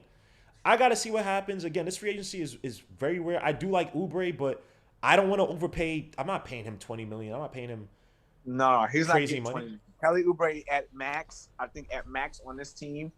First off, the writing is on the wall for him to be here, right? Like you don't just get a full scale interview with Ian Begley if there isn't some type of legitimate type of negotiations happening. So I 100% foresee Kelly Oubre being on this team next season, right? So, but the most that I'm giving him is 16 million, 16, 17 million. Mm-hmm. You know, Can get 20 in the open market. Nah, I think he's gonna get 20. No, he's not getting 20. Because he's going around doing interviews, man. Like when you going around doing interviews, 20. that's not a good look. That means that you need. All right, so tell me who he's going to get the 20 from, because not a lot of teams have money. He's not. I think he gets 20 from the Spurs. No, They just freed up a lot of cap The space. Spurs would be positioned over, like they got too many wings, like they got way too many wings. They got wing. He's not a Popovich guy at all, man. Yeah, they're wing stop wing Sinatra over there. They got wings everywhere over there. And just drafted another one. They just drafted. Excuse me. Yep, they just drafted another wing, right? So you know they don't have the. In reality, San Antonio has the same wing issue, the same exact wing issue, might I add, that Atlanta has. And Golden State. Right? Where they're like, okay, well, we got John Collins. Do we re-sign him and ride it out? And San Antonio was like, well, we had DeMar DeRozan. Can we re-sign him? What are we going to do? Right? Granted, obviously, Atlanta clearly went further than them, but they're in the same exact wing special. So Kelly Oubre, you know, while San Antonio may have the money, Kelly Oubre is not going to go there, especially after they just drafted another wing. Right. All right. So he's not going there. Kelly Oubre, I'm telling you, the writing is on the wall for Kelly Oubre to be right here in New York. That's so sad to think The about. Knicks don't have a It's small sad forward to on think the about. team. Again, it's sad to think about. But then you play the market against him. If Oubre is not getting the deals out there, you say, hey, I'll give you a little bit on your contract, but I'll make it a 1-and-1. Make it a prove it deal. That's how. But I mean, see, I that's don't how think. But he's in a position where he don't want to prove it. Like I already know that. But then, okay. But then who's gonna give? Say Kelly Oubre is an 18 million contract for a 1-and-1 with a team option, right? I'm not. Versus he's not getting that from anywhere else. But you gotta remember, his agent is gonna get him the deal that he's looking for. Okay, like I said, the market does not materialize for him. That's where the Knicks have the advantage. Right. And you have a guy who's going around doing interviews. That's not a good look. Proving it to the guys. Teams know you, but you have to go out there and prove it. Now you're trying to prove it to the people to get them to say, "Oh, we want Oubre," and that typically doesn't work. That means that you're desperate. So the market is not forming for Kelly Oubre like he likes it, and that's where the Knicks come in and give you, "Hey, we'll give you a 1-and-1. I'll give you more money for this first year, but I have a team option for next year. You prove it." To where if you're that good, obviously you'd be cheap and we'll pick up the team option. I'd rather get Melo. Well, I'm just saying how the market. I know, but I'm just saying in general. Melo's going to the Lakers. Yeah, he's probably going to the Lakers, but I'd rather get him if I had the choice. But that's what I'm trying to say. That wouldn't even make sense because Melo doesn't even play really like that no more. So why would you want Melo? Off the bench. For the name, that's it. All these guys just want Melo. The Knicks need a starting small forward. I don't know who that starting small forward is, to be honest. They just lose Kuzma. Like I said, if the market is messed up for Kelly Oubre, that's where the Knicks are gonna have to strike. Same thing I said with Kyle Lowry, right? If it doesn't material now, Curry has to get paid his extension, right? The $50 million. If he gets it paid this year, obviously I might throw a monkey wrench into it. Same thing with CP3 getting his contract. But if that doesn't trickle down and say Kyle Lowry wants 50 for 2 years, if you give him at 20 for 2 years, we just gotta get Kyle Lowry. That's the only plan we have right now. That's where the Knicks have to strike. That's how you work. That's how I'm assuming. That's what Zach Lowe said. You play supply and demand because I don't know where else the Knicks are gonna get Zach I Lowe don't said I really don't this. know what the hell the Knicks are gonna get. Zach Lowe said that he heard that the Knicks have a plan, but he doesn't want to say it just yet. He probably just doesn't know. He probably just needs some clicks. He don't know, man. Zach Lowe, he's a Knicks hater anyway. So now he's gonna start like.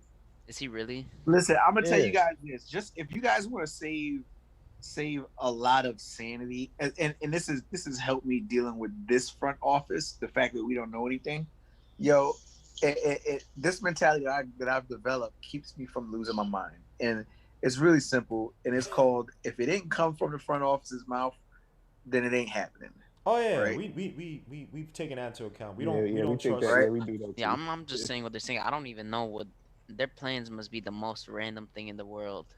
No, To be I honest. think a lot of people say they panicked. With the I just think 19 I think they have a trade in place. Like, and I said this yesterday. I said, like, just for the picks themselves in isolation. If it was just that by itself, I'd be pissed. But it's like, I think they have a trade in place, and I think that some of these other teams might be shopping and saying, hey, let's try to get a deal better than the Knicks. But I think the Knicks have a deal in place for one of these guards, whether it be Sexton, Bill. Obviously, I don't think Dame or anything of that nature, but they probably have a deal in place. Just doesn't make sense for you to stack all these assets up. I'm gonna say I'm getting Bill out of my mind. I don't think they have a I'm gonna have to see that one to believe it, because I don't believe that the Wizards. I don't believe that we don't have enough assets for the Wizards to be happy on trading for Bill. Yeah, it might be right Sexton. with the way Either way, I with think the there's a way trade the in place. Wizards just with the way the Wizards just got, Montrez, Kuzma, and KCP, like the only thing that they really need over there in Washington is a legitimate point guard, right? And they have, like, Washington is stacked right now. Like, they look pretty goddamn good, if you ask me. Just on paper. On paper, I think Washington looks really good. And it's a little bit more intriguing to say, I'd rather play with these super role players in Montrezl Harrell and KCP with a guy that could possibly pop this year, that he's in a completely new role, in Kyle Kuzma, who's probably going to start, by the way, for Washington, who's going to be not only that, they have Rui Hachimura, who's actually developing. Right. So I think the writing's on the wall for Bradley Beal to stay put. I think there isn't a deal that you can. I think Washington looks at that acquisition of moving Russell Westbrook, which they should have never got him in the first place, but that acquisition of moving Russell Westbrook was something that gives them, and lights a fire in their pants, and say, yo, we might have something here. We might have something to compete.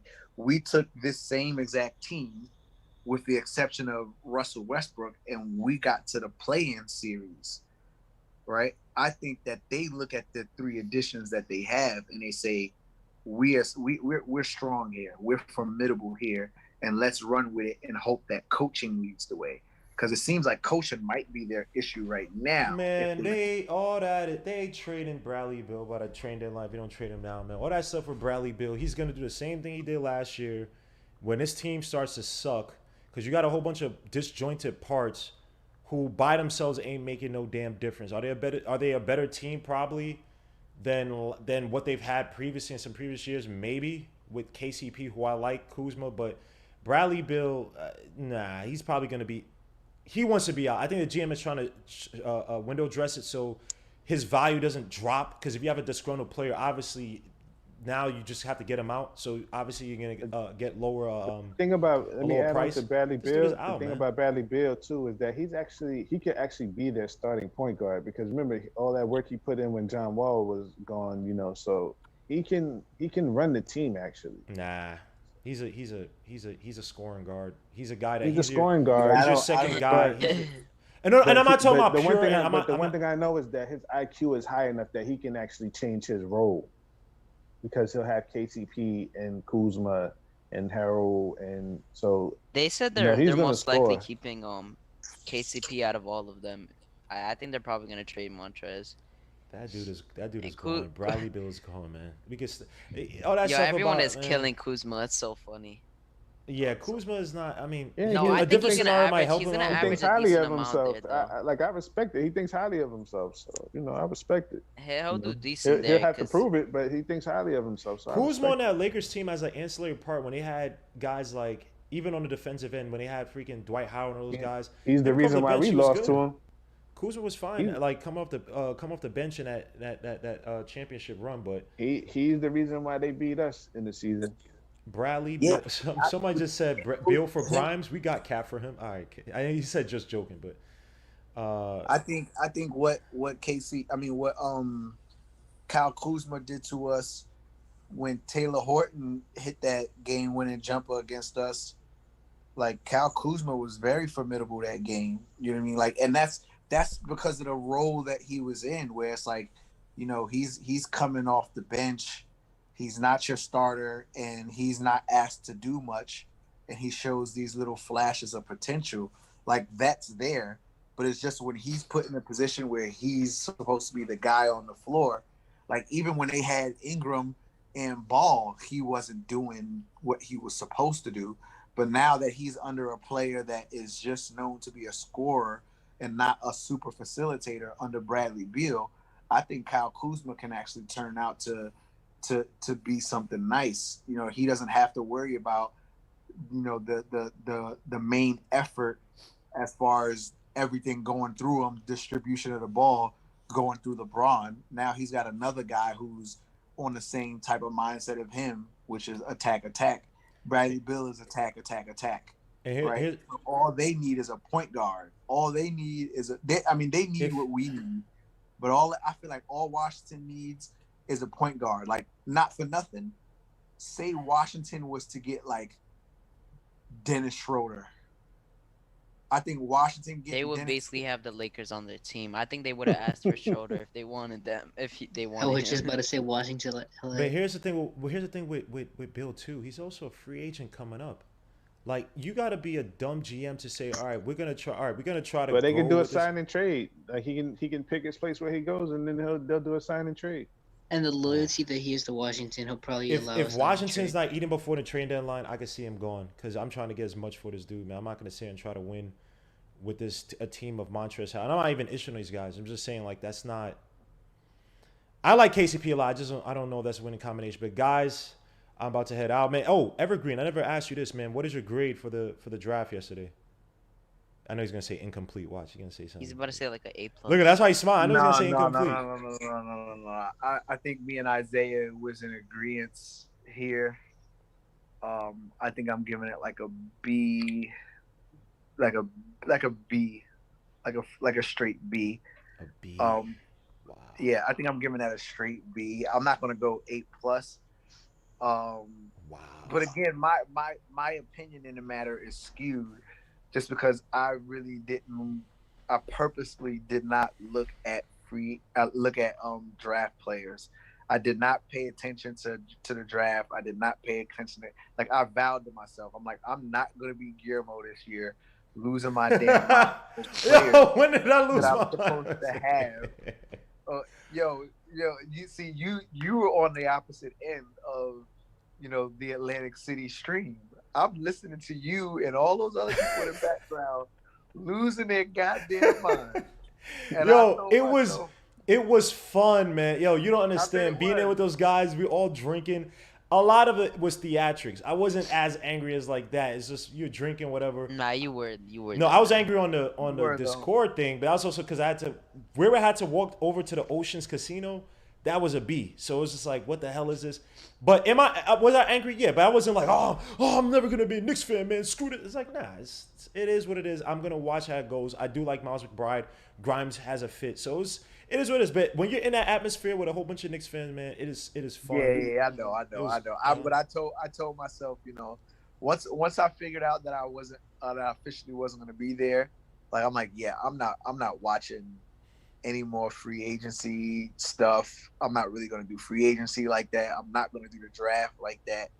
The free agency stuff is just like, that happens naturally just because, when you're reading the CBA and you're looking at, certain contracts and then the draft comes, it's like, I don't know any of these players, but I do know players in the NBA, so when the draft comes, It's like I just didn't want to hurt myself. So that's why I'm giving it a B because like I said, I value fiscal responsibility, and I feel like I'm on the same page with the front office. It's so weird that I have this feeling. Like I'm telling you, I feel like I'm on the same page with the front office.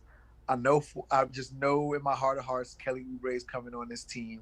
I think he is. And I'm not.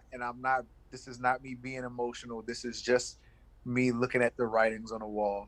So I'm giving them a B. If I knew all of the players, that could jump up to a A plus, and it could jump down to a C minus if I knew the players. You know what I mean? So I'm just gonna go right in between them and give it a B, and that B is just for fiscal responsibility alone.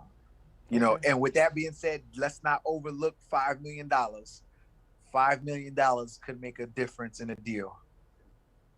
Let me say, not when you have 50 on the table. No. When you have 50 on the table and you're trying to sign multiple players, that's about fiscal responsibility. This is first and foremost. I need every single Knicks fan. If we're gonna hold this title as to being the most educated fans in NBA history, right? It is important that we all have some type of knowledge of the CBA. So if you don't have the CBA downloaded, on your as a PDF file to where when people say crazy stuff, you can go back and reference it and verify it, like you're not as educated as you think you are. Right. Let me add on to what you're saying though. Don't forget they didn't spend all the money last year, so that's why when it comes to that $5 million, it's like it's fine. Like they were sitting on like 13 like the whole year. Like they signed Mendoza, so we know they're going to be fiscal responsible when it comes to the money. So that's why I don't want to hear about the money because that's like saying I saved $50,000 last year, but if I don't save the same $50,000 this year, I don't get a good grade. Like fiscal responsibility is an annual thing and happens on an annual basis.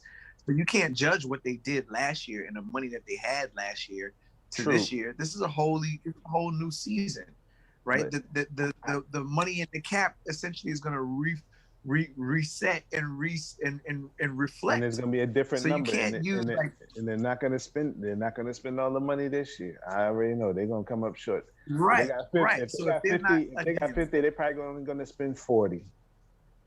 Right. And who knows? There could be a buyout market. A player might say, you know what, I'm sick of this and I'm done playing. And that's when we pounce. And granted, I was the guy that was super clamoring for Andre Drummond, but there might be an opportunity where a different player, there might be an opportunity where a different player like that pops up, and we're able or how about this? Instead of all this hope, I draft Josh Christopher, and he possibly allows me to not have to go and seek for that guy. How about you build your damn basketball team, bro? That's it. Again, this who's to say that they're not? That's what I'm saying. Like because Josh Grimes ain't damn Josh Christopher, bro. Josh Christopher is the guy. No, he's not the guy. You'll see it. He's your guy. No, he's the guy.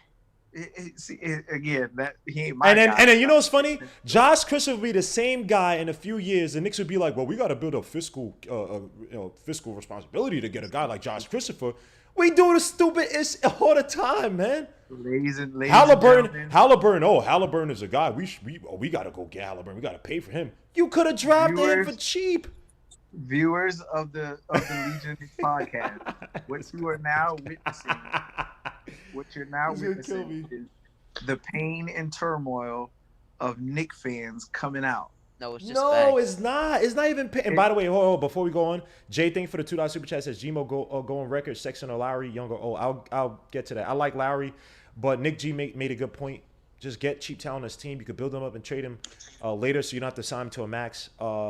If that's the case, I might prefer Sexton. You could sign and trade Sexton. Right. Yeah. You could do that later. So actually, thank you, Nick G, for pointing that out.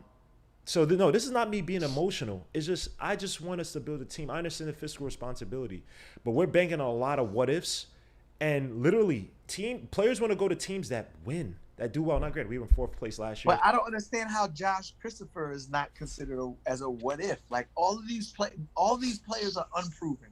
Every last one of them. None of them have ever stepped foot on a professional level. And here's a proven. Okay, I'll give you that. Here's a proven though. Free agents don't come to the Knicks like that.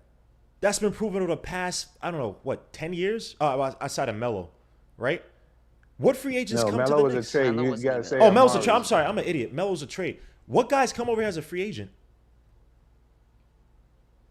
Besides the B and C, besides the B and C players. The B and that you have to pay overpay for, relatively speaking.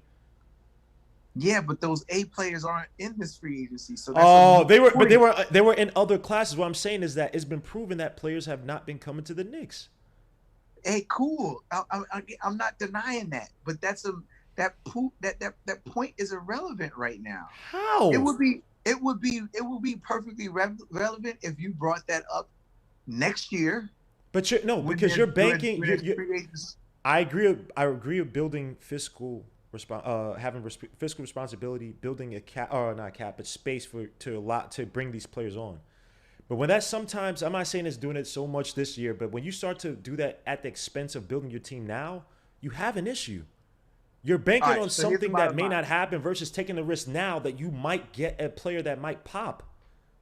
All right, listen. If Tom Thibodeau said that he wanted him, then he might pop, in my opinion, because that's it. I'm on in Tibbs we trust, right? So did Tom Thibodeau say I want Josh Christopher, or did Tom Thibodeau? I don't care what he said. We hold up. The only thing we know about what Tom Thibodeau wanted was that possibly he wanted McBride, but we don't know who else he wanted. All we know is that he liked McBride. We don't know who else he wanted. So let's not do that. Tibbs may have been like, yo, let's try to trade for this guy. We could do it, blah, blah, and maybe they didn't give an effort. We don't know. So when y'all say McBride, I'm pretty sure McBride could have been the only guy he wanted. With all those guys knowing they could get him in the second round. Right, and that's fine too. But weren't you the same person that said that the current players that we have on the team right now, that they don't have any legitimate like stock? Like, what are you gonna pack? You're gonna see, and what would eventually happen is, yeah, you might move up, but you package Obi Toppin, Manuel Quickly, and Mitchell Robinson to move up, 7 or 8 spaces in the draft. And now you're back in the same. Now you're back in the same exact position you were in, as far as trying to fill out the rest of the team with players in the draft. Those ancillary players that you're talking about. Those players are getting picked up later in the draft, and you're a part of that same exact process starting over.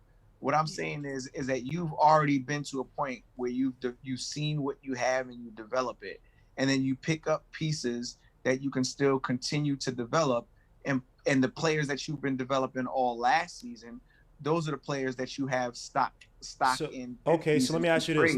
Let me ask you this. Would you rather have James Bouknight or this draft? Obviously, I would rather have James Bouknight, but what it would take to get James Bouknight would require us to leverage the little bit of bull crap that we have to move up to get him. He fell to what? He fell to 10. He fell to 10, did he not? 11 with the Hornets. To 11. Okay, so what would you have? What would you have packaged? Right? What would you have packaged to Charlotte to get him? All right. And what he would have gotten? 19, 20, 21, 32, 21. 32 and Mitch, and a future first. Why you keep doing that? Like, why are you giving them so much? Yeah, why would you do that? You kind of this is what you should have done, right? They picked the shooting guard, right, at 11, right? They got Kai Jones at 19. All you had to do was take a shooting guard that was comparable to Bouknight at 21, and you would have got Bouknight. Like, that's all you had to do. Or how about you draft Kai Jones? Yeah, just draft those two and say, yo, you wanted these type of guys? I'll give you Keon Jones and what's the name? Yeah, That's I don't what I know. In a said. second. They could have easily just waited until the Hawks picked Guy Keon Johnson and then made that trade with them. They knew that the Hawks were taking Jalen Johnson, so that's why, you take Kai Jones and whoever you want at 21, we'll pick, and you give us James Bouknight, and we will all walk out of here happy. Yeah, but And- what is it? What is it like? What do we like when we're looking at that Charlotte draft? It's clear and evident that Scary Terry's gone. Yeah, but right? that's what I'm saying. You still could have took the Terry's shooting gone, guard. and, You could have took the scoring shooting guard and Cam Thomas. You understand what I'm saying? Cam Thomas was on the board, so you could have gave him Jones and Cam Thomas. You give us Bouknight. There you go. You got your two. You got your shooting guard. And your forward, and we get our shooting guard, and we're all happy. But if they picked up James Bouknight, Yeah, I agree is with there a that with the deal. possibility? Is there a possibility that they actually like the guy? Oh no, That yeah, they regardless took him because that they had they value liked in him. him? Right. Yeah, and So, he was and best when available you're too at the saying- same time. Yes, Right. he was best available.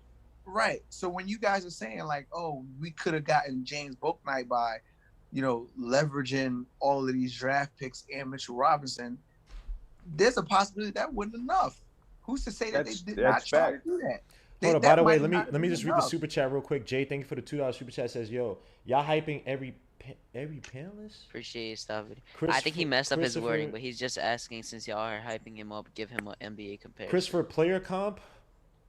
Who's a comp? I said that he has an upside. Bradley Beal. I said my direct comp would have been what's this guy's name? Oh my God. Nick Young. From what's his name? Now people want to kill Nick Young, but Nick Young was still a talented player. I mean, he kind of got injured. Nick Young get buckets. He got injured. And I said in the video I put out, go watch Nick Young with the Wizards. He was dropping 40 points here. He had a 40-point game, I think, against the Spurs. I might be wrong. He had a 30-point game here. He could post up. He could shoot off the dribble. Like take out because he was playing with doofies like Andre Blatch and JaVale McGee. That was a goofy Wizards, but he played with Gilbert too. He played with Gilbert, and that's when they. He was drafted. He was drafted by the Wizards. He was drafted by the Wizards. So Nick Young, if you could get Nick Young of that that Wizards team, of that young Nick Young, you would want him on the team. Like he's not a. And Nick Young will good give you player. buckets right now, and he's fat and out of shape. Right. Yeah, he's playing in Yeah, China go right now, watch I'm him. pretty sure. Yeah, go watch him. Yeah. Nick Young is not no slouch. Like that dude. Hold up, Greg Bro, Peterkin said Josh Christopher yeah, I was shot gonna say. 30% from average three, less than Grimes. Tibbs wanted Grimes. He was overly impressed after the workout. What are you talking about? Well, let me tell you a thing about Josh Christopher. One, I mean, he played on a squad. One, they got not ravaged, but their schedule got screwed up by the whole C word. I don't want to say it and get in trouble with YouTube. Two, I mean, they were kind of all out the place. Him, Marcus Bagley. They had two selfish guards and Remy Martin and Alonzo something. I can't remember his damn name. Alonzo Verge, I think his name is. So it was a weird fit anyway. But that really to me doesn't scare me. The so-called 3-point. He still has higher upside than Grimes. Grimes can't take his guy one-on-one. Grimes can't get him the spots. Hold up. You said Grimes shot a better 3 percentage, but Grimes also shot 40% from the field, while Christopher at the rim shot 70%. Like he can get to the rim, get his buckets. You know what Grimes sounds like then under those two numbers alone? He sounds like a much cheaper Reggie Bullock. Much cheaper Reggie Bullock. So now he's more in the dot class. Right. No, but I know he's trying to say that in the context of us being fiscally responsible. I know he's trying to get right back to that. It's not me just trying to get right back to it. It's just getting people to realize that there's so much more that was done. Like just like this, like when we said, like, I hate to bring Elfrid Payton up, right? But I hate bringing this guy's name up. I don't ever want him to see him, and I don't even want him to see him wearing the colors orange or blue ever again. So when we re-signed Elfrid Payton this last season, right? The question that I had for everyone was Elfrid Payton's re-signing an upgrade? And everybody was like, hell no, it's not an upgrade. And I'm like, well, it sure was, because we waived him and then we re-signed him for half of the money, right? Which really makes a big difference. It would have made a much better difference had we have, signed an additional player. But that extra money that we had that we didn't pay, that extra $4 million that we didn't pay, that went for us making a gamble on Luka Vildoza and paying that 15 mil out to the rest of that, the rest of that team he was playing for, right? So again, when you say that you got Reggie Bullock, who was making $4 million, and then you go to Quinton Grimes, and he's only going to be making like $1.7 million, and you look at their production of what Grimes did in college, and he's a younger piece, and he doesn't have any neck injuries, right? And he doesn't have stupid hair, right? You look at all of those things and you say, yo, this might be the upgraded piece that we have, especially since I don't know about y'all, but I think Reggie Bullock, with the production that he put up last season, he can get,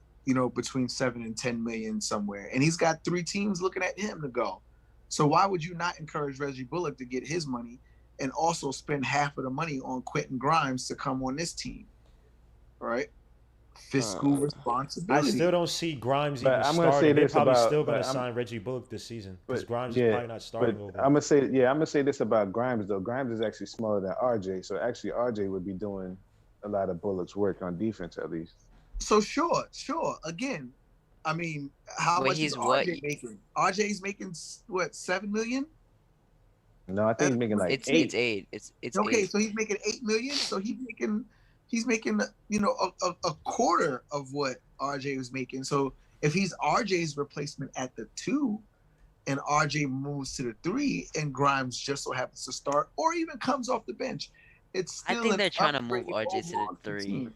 Here's I what. I wanted RJ to play the 3. I wanted RJ I mean, to play. he really is a 3. Like, he got drafted as a 3, so. Put like this: RJ becoming a better catch and shoot player helps him out 3 until he's able to finish better at the rim against those bigger wings. But here's what I say: it's just like I feel like with this draft is just not say we were able to go with a home run. And thank you, Jay, for another $2 super chats. What do you think about Brooklyn's draft? I just feel like Josh Christopher is just, and again, he might not be anything. I'm just use one example. I just felt like that's a potential home run hit, and it was Nah, he right will there. be. That's it. It's not even. I'm not even saying it's got to be crazy special. It's just like if you have this rigid thinking of, all right, let me replace Bullock with Grimes and be fiscally responsible. It's like, I don't know. I just feel like you build out your basketball team and see where it flows out from there. Not to say you overpay guys. I'm not even talking about free agents, but within the draft, when you have cheap RJ talent, reminds me of get guys Tayshaun with the upside. Prince. Get the decent guy with the upside that definitely has a floor to him. I'm not talking about Obi because I know people say Obi. Have a What's floor the to a player, decline? but the guy has good upside, and he could be your 2 guard for years to come. And people say he has bad defense. You don't watch him if you think he has, if you just think he has bad defense. That's definitely not the case. His defensive awareness can use help. Can develop and use some help, but he's not a so-called bad defensive player. But it is what it is. But guys, I've been here for almost 3 hours, man. You didn't answer the question. Did you? What happened? What was it? Oh, Brooklyn's draft. Yeah. Oh, my bad. Sorry, my bad. Brooklyn's draft. They had a solid draft. What? Cam Thomas. They got my guy Kessler Edwards from Pepperdine, a sleeper And De'Ron Sharp. wing, and Zagorowski. And Day'Ron Sharp, big dude from UNC, who I thought the Knicks would try to go after since Mitch Robinson's a free agent and Nerlens was going to get paid somewhere. But you guys give your thoughts on the Brooklyn Nets draft. I don't want to leave you guys hanging. I said it was They had a better good draft than the Knicks. Damn. Agreed. Whoa. What is Claxton's contract like? I doubt we'll get a trade with him, but I think he's a free agent, right? Nah, I think he's. I don't remember when he got drafted, Yeah. to be honest. I think 2 years ago. He's This a is second third rounder, year. I believe. He was right? RJ's draft, I think. Yeah. Hold on, I'm So gonna look it up right now. I think he's a second rounder. 3 years. they developed him, so I don't think they're gonna let him go because they're talking about trading DeAndre DJ? Jordan, if you Yeah. believe it. That's So- true, but I mean, he has a qualifying offer. Yeah, he's not Yeah, going more to Donald free agent Cannon. 2022. What happened? Donald Cannon with the $50 super chat. Whoa. Shout Donald out to Cannon. Donald Cannon. Wow, thank you Shout so much, out. Donald Cannon. My guy says great show. Waited till the end. Oh, of course, this guy waited. But Donald Cannon's always been blessing my channel. He always with super does that chats, at the man. end, yeah. Thank you, bro. Thank you, bro. But guys, Shout out I'm to you, about to Donald be Cannon. He said Hinton and Guillermo are on their Stephen A. Smith and Mac. Yo, these No, guys, because we're actually speaking facts on like them. But They you don't know what it is? they You don't know what it is? anything. Is like if you have, We're you know, not tweeting about not getting because Jason has been Thomas. saying how we're Please do making. not ever